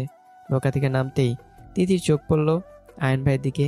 তখনই, আরে শয়তান পোলা, তুই এখানে? কেমন আছিস দোস্ত? আমি অনেক ভালো ছিলাম, কিন্তু গত 1 ঘন্টা যাবৎ কিছুটা খারাপ আছি। তবে তুই বল, আমার এই কাজিন ভাইটার সাথে এখানে কি শুনলি? আমি আমার জামাইয়ের সাথে থাকবো না তো দিনভর তোর তার ছেঁড়া বউকে ফোন করে রান্না শেখাবো? দেখ, তুই আমার বউকে তার ছেঁড়া বলবি না। আমার বউ কোন তারসেরা না, তারসেরা তোর জামাই হবে, আমার বউ না। আমি তো কতক্ষণ তিতির দিকে আবার কতক্ষণ আয়ন ভাইয়ের দিকে তাকাচ্ছি। এরা কি বলতেছে আবল তাবল? এদের দেখে তো মনে হচ্ছে আগে থেকে পরিচিত। দেখ, তোরে কিন্তু খবর করে ছাড়বো। আমার জামাই নিয়ে একটা ফাউল কথা বলবি না। আইসে আমার জামাই পাগল। তিথি ভাইয়া থামবা তোমরা, কি শুরু করছো? চিৎকার শুনে দুজনেই থেমে আমার দিকে তাকিয়ে আছে। তখন আমি বললাম, তোমরা কি দুজন দুজনকে আগে থেকে চেনো? আরে হ্যাঁ ছোট, হৃদিতা তো আমার ভালো বন্ধু, সাথে তোর ভাবির ফুফাতো বোন, কিন্তু হৃদিতা তো তোর সাথে কেন? ও বুঝলাম। ভাই এখন বলো, আমি যে আমার বউ তিথির কথা বলতাম, তুমি কি সেই তিথিকে দেখবা? তাহলে দেখো। কি বলছিস? হৃদিতা তো তিথি। আমি তিথি আর আমি হৃদিতা। তবে তুই কি শাহরিয়ারের আপন মতো ভাই আয়ান, মানে ছোট আব্বুর বন্ধুর ছেলে? ইয়াস, আমার আপন দুই ভাই, আয়ান আর সারিয়া। আচ্ছা এখন চলো, আমাদের লাঞ্চ করতে হবে, আগে গিয়ে লাঞ্চটা সারি। চল, আমার বাড়ি যাব, আমাদের জন্য তোর ভাবি রান্না করেছে। আহারে, আমার থেকে রান্না শিখে আমার জামাইয়ের জন্য রান্না করেছে তোর তাছাড়া বউ। দেখ, আমার বউকে আর তার সেরা বলবি না, আমার বউ তোর বোন। হ্যাঁ, এখন আমি মানি তুই যেহেতু তার সেরা, তাহলে তোর বোন হতে আর দোষ কি? কি বললি তুই? আমি তার ছিড়া? শোন বোন আমার, তুই আর রাগিস না। ও তুই তো এখন আমার ভাবি হয়ে গেছিস। তাছাড়া চল, তিশা কিছুক্ষণ আগে ফোন করেছিল আমার দিয়ে যাওয়ার জন্য। না ভাইয়া, এখন আর বাড়ি যেতে পারবো না। এখানে তাহসানুল ভাইয়া রেস্টুরেন্টে সিট বুকিং করা আছে। তাছাড়া ঢাকাতে তিথিদের বাসাতেও যেতে হবে সন্ধ্যার আগে। সত্যি রে, আমাদের একটু কাজ আছে, তোদের বাসায় অন্য একদিন যাব। আর তৃষাকে আমার পিচ্ছি জামাইটার কথা বলিস, আর রেডি থাকতে বলিস আমাদের বিয়ের অনুষ্ঠানের দায়িত্ব নেওয়ার জন্য। ওকে ওকে বলো, তবে একটা ঠিক হলো না, তিশা কতটা কষ্ট পাবে বুঝতে পেরেছিস? যখন শুনলো শাহরিয়ার এসেছে, তখন শাহরিয়ার পছন্দের খাবার রান্না করা শুরু করে দিয়েছে। ভাই এখনকার জন্য সরি বলে দিও, আমি আর তিথি অন্য একদিন এসে থেকে যাব। ওকে ঠিক আছে, তবে তোর ভাবি নিশ্চিত আমাকে বকা দিবে তোকে না নিয়ে গেলে। বল, আমি তোর সাথে দেখা করিনি। আর হ্যাঁ, সকালে ওই কাজটা নিয়ে তোদের সাথে কথা বলার দরকার। কোন কাজটা? রাখো তো, চল আগে লাঞ্চ করি, তারপর কথা বলা যাবে। তারপর ফ্রেশ হয়ে রেস্টুরেন্টে যেতেই তাহসানুল ভাই সিট দেখে আমাদের বসতে বললেন। মেনু কার্ড দিতেই পদ্মার বড় ইলিশ ও ছোট ইলিশের যতগুলো আইটেম আছে সবগুলো অর্ডার করলাম। খাবার দিতে তিথিতে ভীষণ অবাক হয়ে গেছে ইলিশের এতগুলো আইটেম দেখে। সাথে আমিও কম অবাক হইনি, প্রায় 15 ধরনের আইটেম তো হবেই। ইলিশের ফ্রাই, কারি, ভাজা, সর্ষে ইলিশ, আরও নাম না জানা ইলিশের কত আইটেম। প্রায় খাবার শেষ করে আমার উদ্দেশ্যে আয়ন ভাই বলল, শাহরিয়ার সকাল যারা তোদের বাড়ি ফলো করেছিল, তারা শুধু আদ্রিতার জন্য তোদের পিছু নিয়েছিল। কি আমার জন্য কারের পিছু নিয়েছিল? তিথি তুমি একটু থামো, আমি তোমাকে পরে সব বুঝিয়ে বলছি। তুমি কি পরে বুঝিয়ে বলবে? যা বলার এখনই বলো। আয়ান, কি হয়েছে বলো তো, কারা আমার পিছু নিয়েছিল? আমি কি বলবো তোকে, আমি নিজের ভালো করে জানি। শাহরিয়ার সকালে ফোন দিয়ে বলল তোদের গাড়ির নাকি অন্য একটি গাড়ি ফলো করছিল, তাই আমি কিছুটা পোলাপান দিয়ে এই গাড়িকে থাকা 2 ছেলেকে ধরিয়েছি, নিয়ে গেলাম। পরে শাহরিয়ার কথা জিজ্ঞেস করে উত্তম মাধ্যম দেওয়ার পর ছেলেগুলো তোর ছবি দেখিয়ে বলল তোকে মারতে এসেছে। আমি তোর ছবি দেখার পর অবাক হয়ে গিয়েছিলাম, তাই আমি তাড়াতাড়ি নদীর পাড়ে চলে আসি। এসে দেখলাম তোর চর থেকে আর। কি বলছিস ভাইয়া? ওরা তিথিকে কেন মারতে আসবে? আর ওরা কার কথায় মারতে আসছে? কেন মারতে আসছে সেটা ওরা জানে না, ওরা হচ্ছে কন্ট্রাক্ট কিলার, তবে ওরা জাফর চৌধুরীর লোক। কি বলছিস? এই জাফর চৌধুরী কি সেই সন্ত্রাসী জাফর? হ্যাঁ, সে জাফর। তোরা কি বলছিস? আমি কিছুই বুঝতে পারছি না। আমাকে কেউ কেন মারতে আসবে? আর এই জাফর চৌধুরীর বা কে? শাহরিয়ার, এগুলো কি হচ্ছে? আমাকে সব বুঝিয়ে বলো। আরে বাবা, চিৎকার করে কি আছে? আমি থাকতে তোমার দিকে কেউ চোখ তুলে তাকাতে পারবে না। ওই জাফর চৌধুরীকেই তো খুঁজছি আমি। আর আমি তো জানি না জাফর চৌধুরী তোমাকে মারার জন্য লোক পাঠাবে। আমি তো শুধু একটি গাড়িকে আমরা যখন রওনা দেওয়ার পর থেকেই আমাদের ফলো করতে দেখে আয়ান ভাইকে দিয়ে জানার চেষ্টা করলাম তারা কেন আমাদের ফলো করছিল। কিন্তু ভাবনার বিষয় হলো জাফর চৌধুরী তোমাকে মারার জন্য লোক পাঠাবে কেন? তিথি বলল, বুঝলাম জাফর চৌধুরী আমাকে মারার জন্য লোক পাঠিয়েছে, কিন্তু জাফর চৌধুরীটা আবার কে? রেগে বলল কথাটা। শাহরিয়ার আমার মনের হয় আদ্রিতার আব্বুর সাথে কোনো না কোনো সংক্রান্ত আছে জাফরের, না হয়তো যদি তোকে কিছু করতো তাহলে বুঝতাম ঠিক আছে, কিন্তু আদ্রিতাকে হত্যা করার কারণ একটাই হতে পারে। শাহরিয়ারকে কিছু করলে ঠিক হতো মানে? ওই শয়তানটা শাহরিয়ারকে কেন মারতে চাইবে? পদ্ম থেকে সেফটিতে রাখা ইম্পর্টেন্ট। শাহরিয়ার সেফটি নিয়ে তোর কিছু ভাবা লাগবে না, আর যা বলা পরে শাহরিয়ার নিজে তোকে বলবে। না, এখনই বলো কি হয়েছে, না হয়তো টেনশনে আমি মারা যাব। আরে বাবা, তুই টেনশন করো না, আমার সেফটির জন্য অনেক লোক আছে, কিন্তু তোমাকে এখন থেকে সেফ রাখাটা জরুরি, তাই আমরা এখন ঢাকায় ব্যাক করছি। রেস্টুরেন্ট থেকে বের হয়ে গাড়ির কাছে আসতেই আয়ান ভাই বললেন, আমি কি ঢাকা পর্যন্ত আসবো তোদের সাথে? না ভাইয়া, তুমি কোনো টেনশন করো না, আমরা ঠিকঠাক মতো যেতে পারবো। তবে ছেলে দুটোকে কি করেছো?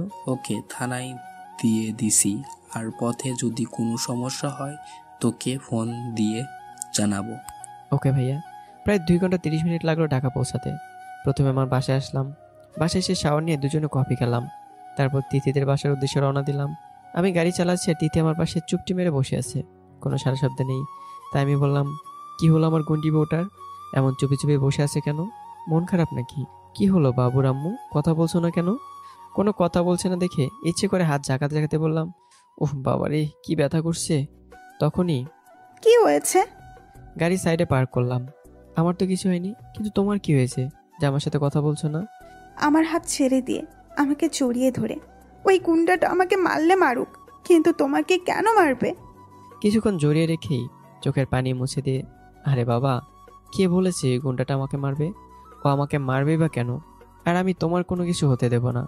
আমি বেঁচে থাকতে আমার বইয়ের গায়ে ফুলের টোকাও কাউকে পড়তে দেব না। তাই এখন কোনো কান্না নয়, ওকে? তাহলে আয়ান যে বললো তোমার পেছনে ওই গুন্ডাগুলো গেলে ঠিক ছিল? আরে বাবা, ও তো এমনি বলেছে, ও রাজনীতি করাতেই আগে মাঝে মধ্যে থাকতাম ওর সাথে, ওখানে পরিচিত হয়েছিল জাফরের সাথে, আর এখন তো ওদের সাথে জাফরের কিছু সমস্যা চলছে, তাই বলেছে হয়তো। তিতিদের বাসা কলিং বেল বাজাতে দরজা খুলে দিল বড় আম্মু। আমরা ভেতরে ঢুকতে যাব, তার আগে বড় আম্মু বললেন, ওয়েট, এক পাও এগিয়ে আসবি না তোরা, এক্ষুনি তোদের খুন করব। দাঁড়া, বন্দুক নিয়ে আসতেছি। আমি তিতি অবাক হয়ে দুজনের দিকে তাকিয়ে আছি। এর কিছুক্ষণের ভিতর দেখি কিচেন থেকে আস্তে আস্তে বেরোচ্ছে, বরণ করার জন্য কত কি নিয়ে। কেমন হলো আমার অ্যাক্টিংটা? আম্মু অ্যাক্টিংটা একেবারে বাজে ছিল, তবে এখানকার কাজগুলো ভালো হচ্ছে। জাস্ট ফার্স্ট ক্লাস হয়েছে বড় আম্মু, S like S Babita aunty. আম্মু, আই এগ্রি উইথ শাহরিয়ার। কি, যা, তোদের বরণই করব না। দুজনে কানে হাত দিয়ে সরি বললাম। এরপর বড় আম্মু আমাদের বরণ করলো আর আমাকে বললেন তুই নাকি তিথিকে বরণ করতে চেয়েছিলি, কিন্তু পারিসনি, তাই তিথি মেসেজ দিয়ে বলেছিল তোদের বরণ করতে। আমার হাত ধরে উপরের দিকে যেতে যেতে আম্মু কিছু নাস্তা দিয়ে যেও আমার রুমে। তিথির রুমে গিয়ে আমি তো ভীষণ অবাক। আমি যা পছন্দ করি তা সবই আছে, সম্পূর্ণ রুমে যেন তুষার বয়ে যাচ্ছে, মনে হচ্ছে এখন আমি হিমালয়ে।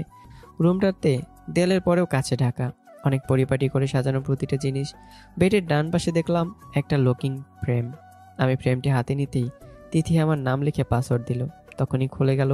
ফ্রেমটির ভিতরে দেখি আমার ছোট থেকে এখন পর্যন্ত অনেক ছবি, সাথে ছোটবেলার কিছু ভিডিও আছে।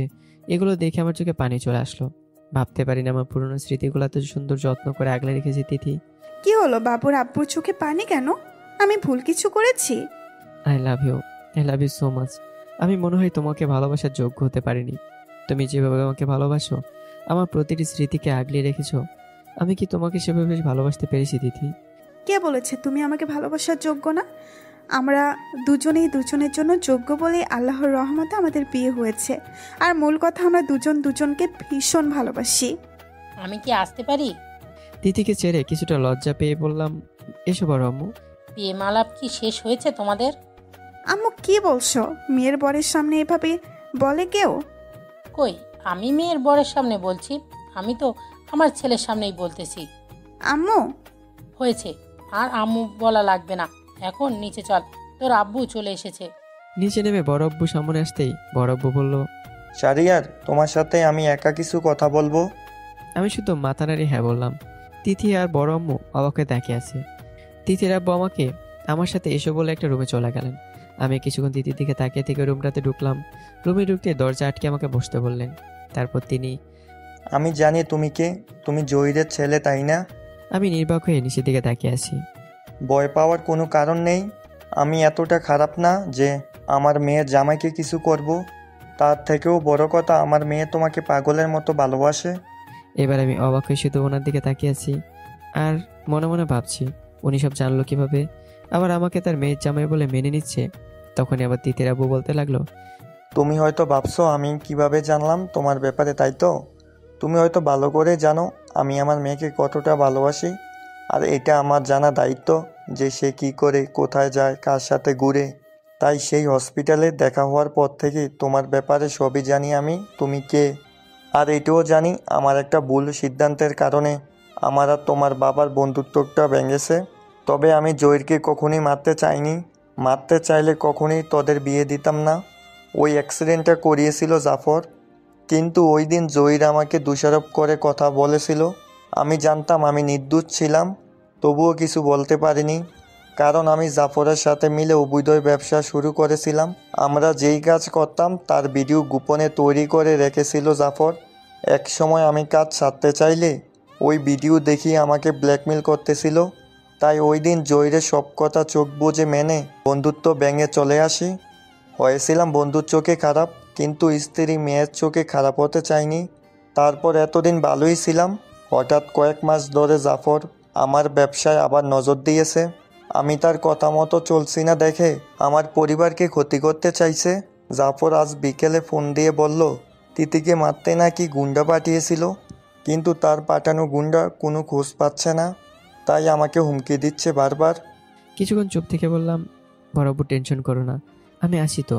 দেখো, 2-1 দিনের ভিতরে সব ঠিক করে দেব, তবে তুমি আমাকে কিছুটা সাহায্য করলেই হবে। তারপর আমি আর তিথির আব্বু অনেক কথাই বললাম। শেষে এটা বললাম আমাদের প্ল্যান যেন কেউ না জানে, যেন তিথিও না জানে। তারপর সবার সাথে ডিনার করে আমি সবার থেকে বিদায় নিয়ে চলে আসি। তিথি ফ্রেশ হয়ে আসতেই ফোন বাজতেছিল। ফোন রিসিভ করতেই, কি হয়েছে জানু? তুমি বরকে পেয়ে আমাকে তো ভুলেই গেছো। কত কষ্ট করে তোদের জন্য রান্না করেছিলাম, আর তোরা কিনা আসলি না। এই, তুই আমার জন্য রান্না করিস নাই? তুই তোর দেবরের জন্য রান্না করেছিলি। আমি আমার দেবরের জন্য রান্না করেছিলাম তো কি হয়েছে? দেবর তো তোরই বরই হয়, তাই না? সাথে তুইও ছিলি। হয়েছে, থাম। তোর বলদ দেবরের জন্য রান্না করা খাবার আমি খাবো না, তাই চলে এসেছি। তুইও না একটা, এখন কিন্তু তুই তোর বরকে বলদ বলতেছিস। আর জানিস শাহিন জহির এর পেছনে কত মেয়ে পাগল। ভাগ্যিস আমাদের বিয়েতে ছিলি না, তাহলে তুই তো মরেই যেতিস শাহিনের পেছনে পড়া মেয়েগুলোকে দেখে। তবে বিয়েতে থাকলে একটা সুবিধা হতো, তুই তোর বরকে ওই সময় পেয়ে যেতি। ওই, তুই কোন শাহিন জহিরের কথা বলছিস? তোর দেবর শাহিন জহির যে কিনা পুলিশ, মানে সিআইডি পুলিশ, যার কথা আমাকে অনেক বলতি, সেই ছেলেটা। কি যেন বলতি? ও হ্যাঁ, ছেলেটা বয়সে ছোট হলে কি হবে, কিন্তু চমৎকার বডি ফিটনেস, সেই গুড লুকিং চেহারা। তোদের বিয়ের 2 দিন আগে পুলিশ ট্রেনিং থেকে এসেছিল সেই ছেলেটা না? কিন্তু তার সাথে শাহরিয়ারকে ওই দিন পাওয়ার মানে বুঝলাম না। কয়েক সেকেন্ড ভেবে, ও হ্যাঁ, শাহরিয়ার তো আয়নের আপন ভাইয়ের মতো, তাই বিয়েতে থাকাটা তো স্বাভাবিক। ঋতু, তুই একটা তার ছেঁড়া। সব সময় তো আমাকে বলতি আমি নাকি তার ছেঁড়া, কিন্তু আজ আমিও সুযোগ পেলাম। তোকে কি পাগল পাইছে যে এইভাবে হাসতেছিস? আর আমি কি তার ছেঁড়ার মতো কাজ করলাম যে তুই হেসে দুনিয়া উদ্ধার করছিস? আরে বনু, তুই তোর বরকে ভালো করে চিনিস না, তাহলে তো হাসবই। বলছিস আবল তাবল, আমি আমার বরকেই চিনি না। হ্যাঁ, তাই না তো কি? তুই তো এইটাই জানিস না তোর বরের অরিজিনাল নাম শাহিন জহির আর ডাক নাম শাহরিয়ার শাহিন। সে একজন আন্ডার কভার সিআইডি পুলিশ। কি? শাহরিয়ার তোর দেবর শাহিন জহির, মানে শাহরিয়ার একজন পুলিশ? কিন্তু শাহরিয়ার তো কখনো আমাকে বলেনি যে সে একজন পুলিশ। বলেনি হয়তো, সে এখন কোনো আন্ডার কভারের মিশনে, আর মিশন থাকার প্রতিটা তথ্য গোপন রাখতে হয়। কিন্তু তুই তো কখনো বলিসনি শাহিন জহিরের নাম শাহরিয়ার শাহিন। তুই কি কখনো জিজ্ঞেস করেছিস? আর শাহিন এর নাম তোর সামনে নিলেই বলতি আমার বিয়ে হয়ে গেছে, আবার তোর বরের ছবিও দেখতে চাইলে বলতি আমার বরের ছবি আমিই দেখব, আর তোদের দেখলে সরাসরি দেখব, তাই তো আমি তোকে হেল্প করতে পারিনি। হয়েছে বুনু, তোকে ধন্যবাদ। বাকিটা কালকে শয়তানটার থেকে শুনবো। এখন বল, তোরা কবে আসবি আমাদের বাসায়? না বনু, আমার আর এখন আসবো না। সরি বনু, তোদের সিনিয়র গন্ডি রোমান্টিক অত্যাচারের শেষের দিকে আর যেতে চাই না, তবে তোদের নিয়ে অন্য কোনো গল্পে থাকবো আমরা, তিশা ও আয়ান। ও, তাহলে তো ভালোই হয়। রোমান্টিক অত্যাচার অনেক করেছি, এখন তাহলে তোদের সাথে অন্য কোনো গল্পে দেখা করব। ওকে, তাহলে ভালো থাকিস, শীঘ্রই দেখা হবে আয়ানার তোর সাথে। আই লাভ ইউ বনু, ভালো থাকিস, বাই বাই। ফোন রেখে তিথি তো খুশিতে আত্মহারা হওয়ার অবস্থা শাহরিয়ার পুলিশ দেয়। আবার একটু মন খারাপও হলো, শাহরিয়ার কেন তার থেকে লুকালো? তাহলে কি শাহরিয়ার তিথিকে বিশ্বাস করে না, নাকি সত্যিই কোনো মিশনে আছে শাহরিয়ার? ভাবতে ভাবতে ঘুমিয়ে পড়ল তিথি। ফোনের শব্দ শুনে উঠলাম, মোবাইল হাতে নিয়ে দেখি তিথির ফোন রিসিভ করতেই তিথি বলল, কি হলো, ফোন রিসিভ করতে এত সময় লাগলো কেন? ঘুম থেকে উঠেই টেনশনে আছি, বাড়ি থেকে ওকে পাচ্ছে না, আব্বু আম্মু কোথায় গেল, ফোন দিচ্ছি তাও ধরছে না। একদমই কথাগুলো বলে তিথি, আরে বাবা একটু শান্ত হও, এতগুলো কোশ্চেন একসাথে করলে কোনটার অ্যান্সার দেবো? আচ্ছা, একটা একটা করেই বলো। ওকে বলছি। প্রথমত, প্রায় ভোর রাতেই ঘুমিয়েছি, তাই ফোন রিসিভ করতে একটু কষ্ট হয়েছে, এবং বড় আব্বু বড় আম্মু হাসপাতালে, তাদের সাথে আমি আছি। আর রইল ফোন রিসিভ, সেটা হয়তো তোমাকে জানাচ্ছে না, তোমাকে জানাতে চাচ্ছে না যে আমরা হাসপাতালে আছি। কি, তোমরা হাসপাতালে? কিন্তু কেন? আব্বু আম্মু কোথায় এবং কার কি হয়েছে? এই তুমি তো হাইপার হচ্ছ কেন? তেমন কিছু হয়নি, আমি তোমাকে টেক্সট করে হাসপাতালে ঠিকানা দিচ্ছি, ওই ঠিকানায় চলে এসো। তবে তুমি গাড়ি ড্রাইভ করবা না, সাথে ড্রাইভারকে নিয়ে আসবা, আর হাসপাতালে আসলে দেখতে পারবা কার কি হয়েছে। ওকে?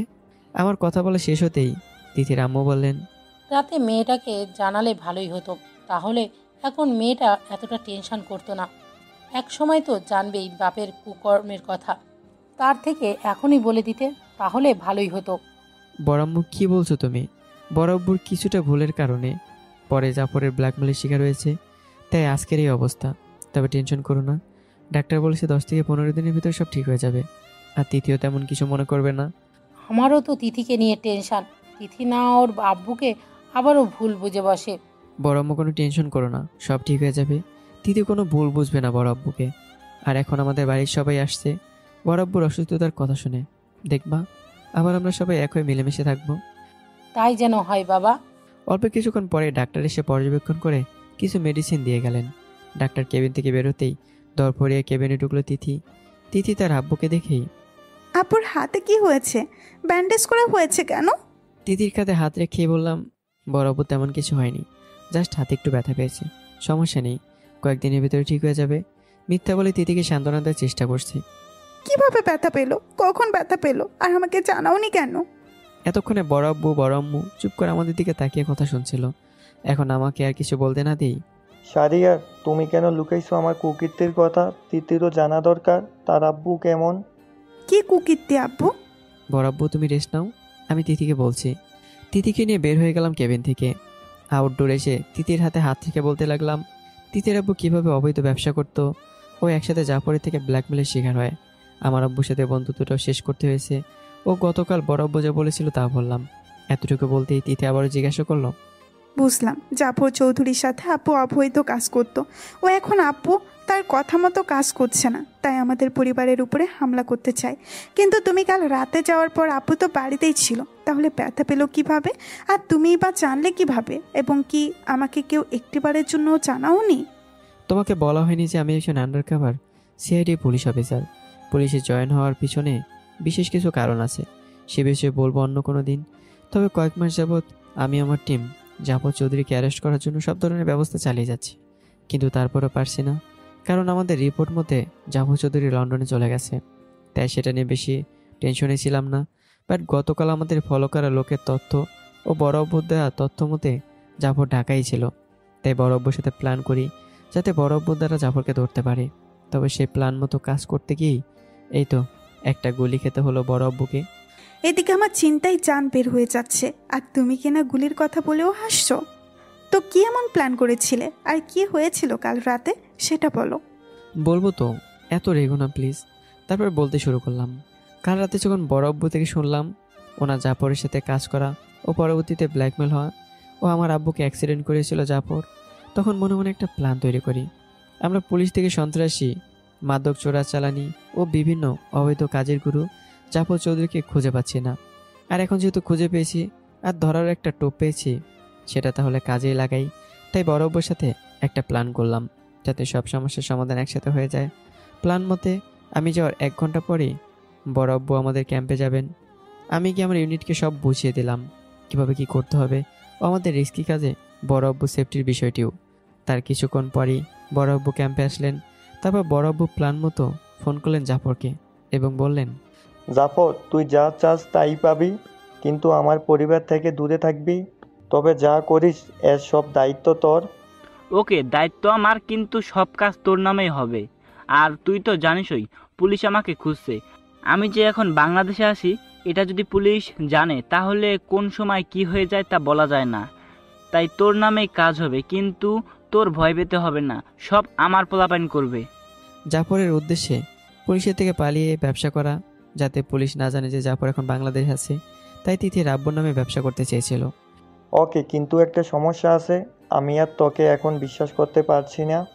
তুই যদি আমার পরিবার ও ব্যবসার ক্ষতি করতে চাস, তাই আমাদের সরাসরি বসে একটা এগ্রিমেন্ট করা দরকার। তাহলেই আমি তোর সব কথা মেনে নিব। আচ্ছা বল, কখন কোথায় দেখা করতে হবে? এখনই পারফেক্ট টাইম, কেউ জানবে না আমরা কোথায় আছি। তাই আমার গুডাউনে চলে আয়, আর আমিও ওখানে আসছি। ওকে, আসছি। মোবাইলে লাউড স্পিকারে সব শুনলাম, তবে এটা ভাবতে পারিনি জাফর এগ্রিমেন্টের জন্য রাজি হবে। কিন্তু আমি তো ভেবেছিলাম শিকারের জন্য কয়েকদিন ধৈর্য ধরতে হবে। তবে শিকার যেহেতু আজকেই নিজে ধরা দিচ্ছে, তাহলে সুযোগটা ছেড়ে লাভ নেই। তাই শিকার করতে চলে গেলাম। গোডাউনে আগে থেকেই আমার টিম প্রস্তুত ছিল, ওর সাথে বড় আব্বু। জাফর আসার পর কিছুক্ষণ সাজানো নাটক করলেন বড় আব্বু। এক পর্যায়ে আমার টিম সুযোগ বুঝে জাফরের দলের উপর শ্যুট করা শুরু করে। তখন জাফর বড় আব্বুর এইসব সাজানো নাটক ছিল বুঝতে পেরে গুলি করে বসে। গুলি সে লাগিয়ে বড় আব্বুর হাতে। আমি বড় আব্বু চিৎকারে তার দিকে তাকিয়ে দেখি ওনার হাতে গুলি লেগেছে। তখন আমি জাফরকে গুলি করি। জাফর এখন পুলিশের আওতায় হাসপাতালে। ও জাফরের সব অবৈধ অস্ত্র, মাদক ও 2 নম্বরই ওষুধ ইত্যাদি সব আটক করা হয়েছে। এই সময় আমার টিমের একজনকে দিয়ে হাসপাতালে পাঠিয়েছিলাম বড় আব্বুকে। আমার কাজ শেষ করে একার পক্ষে হাসপাতালে থাকা সম্ভব ছিল না, তাই বড় আম্মুকে নিয়ে আসি। কিন্তু তুমি অযথা টেনশন করবে বলে তোমাকে জানাইনি। তুমি আজকে এই পুলিশের চাকরিতে রিজাইন দিবা। এই রিস্ক কাজ তোমাকে আর করা লাগবে না।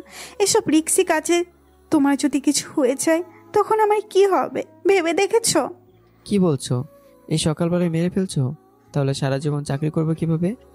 এই শোনো, কোনো ফালতু কথা বলবা না। তোমার কিছু হলে আমি নিজেই মারা যাব। আর এই চাকরি ছাড়ছো এটাই ফাইনাল। ওকে ওকে, চাকরি ছাড়বো, তারপরে তোমার মরার কথা বলো না। তবে আয়ান ভাইয়ের কিছু ইম্পর্টেন্ট কাজ করে দেওয়ার পরে। তুমি আবার আয়নের কি কাজ করে দিবা? এখন হাসপাতালে এই সকালে তোমার বেহুদা কোশ্চেনের অ্যান্সার দেবো, নাকি বড় আব্বুর জন্য নাস্তা নিয়ে যাবো? কোশ্চেনটা এড়িয়ে গেলাম, কারণ কিছু বলতে গেলেই আজকে আর নাস্তা নিয়ে যাওয়া হবে না। ওকে চলো নাস্তা নিয়ে যাই, কিন্তু তোমার পুলিশের চাকরি ছাড়তে হবেই। পেছনে ঘুরে দেখে দাদি আমার দিকে আসছে, আর আব্বু আম্মু বড় আব্বুর কেবিনে ঢুকছে। আমি দাদির দিকে এগিয়ে গিয়ে, দাদি তোমরা কখন আসছো? আর তুমি অসুস্থ শরীর নিয়ে আসতে গেলে কেন? এই তো মাত্র আসলাম, আর আমি একদম সুস্থ আছি। তোরা এখানে থাকবি আর আমি একা একা বাড়িতে থাকবো, এটা হলো? আর আমরা নাতবউকেও তো দেখতে মন চাইছে ছিল। তিথি দাদিকে সালাম করে জড়িয়ে ধরে, কেমন আছো দাদি? দাদি তোমাকে কত বছর পর দেখলাম জানো দাদি, আমার এখনো মনে আছে তুমি আমাকে কত আদর করতে, আমাকে প্রতিদিন খাইয়ে দিতা। আর তা দেখে শাহরিয়ার কত ঝগড়া করতো আমার সাথে। হায় রে বইন, তোগো দুয়ায় আল্লাহর রহমতে ভালোই আছি। আর কিভাবে ভুলবো আমরা তিথি পাখিকে? তুই যে অনেক দুষ্টু ছেলি, আর তোরা দুজন তো দিনভর আমার আগে পিছনে ঘুর ঘুর করতি। দাদি তুমি এই বাদরটাকে সামনে আমাকে তিথির পাখি বললা? জানোই তো ছোটবেলায় সব সময় আমাকে তিতু পাখি বলে ডাকতো। তুই কোনো টেনশন করিস না বোন, এখন আরো বলতে পারবি না। আমি বলছি না তোর সাথে। ও তোকে কিছু বলার আগেই ডান্ডা দিয়ে ঠান্ডা করে দিব। বলছো দাদি তোমার আদরের একমাত্র নাতিকে ডান্ডা দিয়ে ঠান্ডা করবা? কি করবি তুই যদি আমার বইনের আবার আগের মতন জ্বালাস? তাই আগেই থেকেই সাবধান করে দিলাম।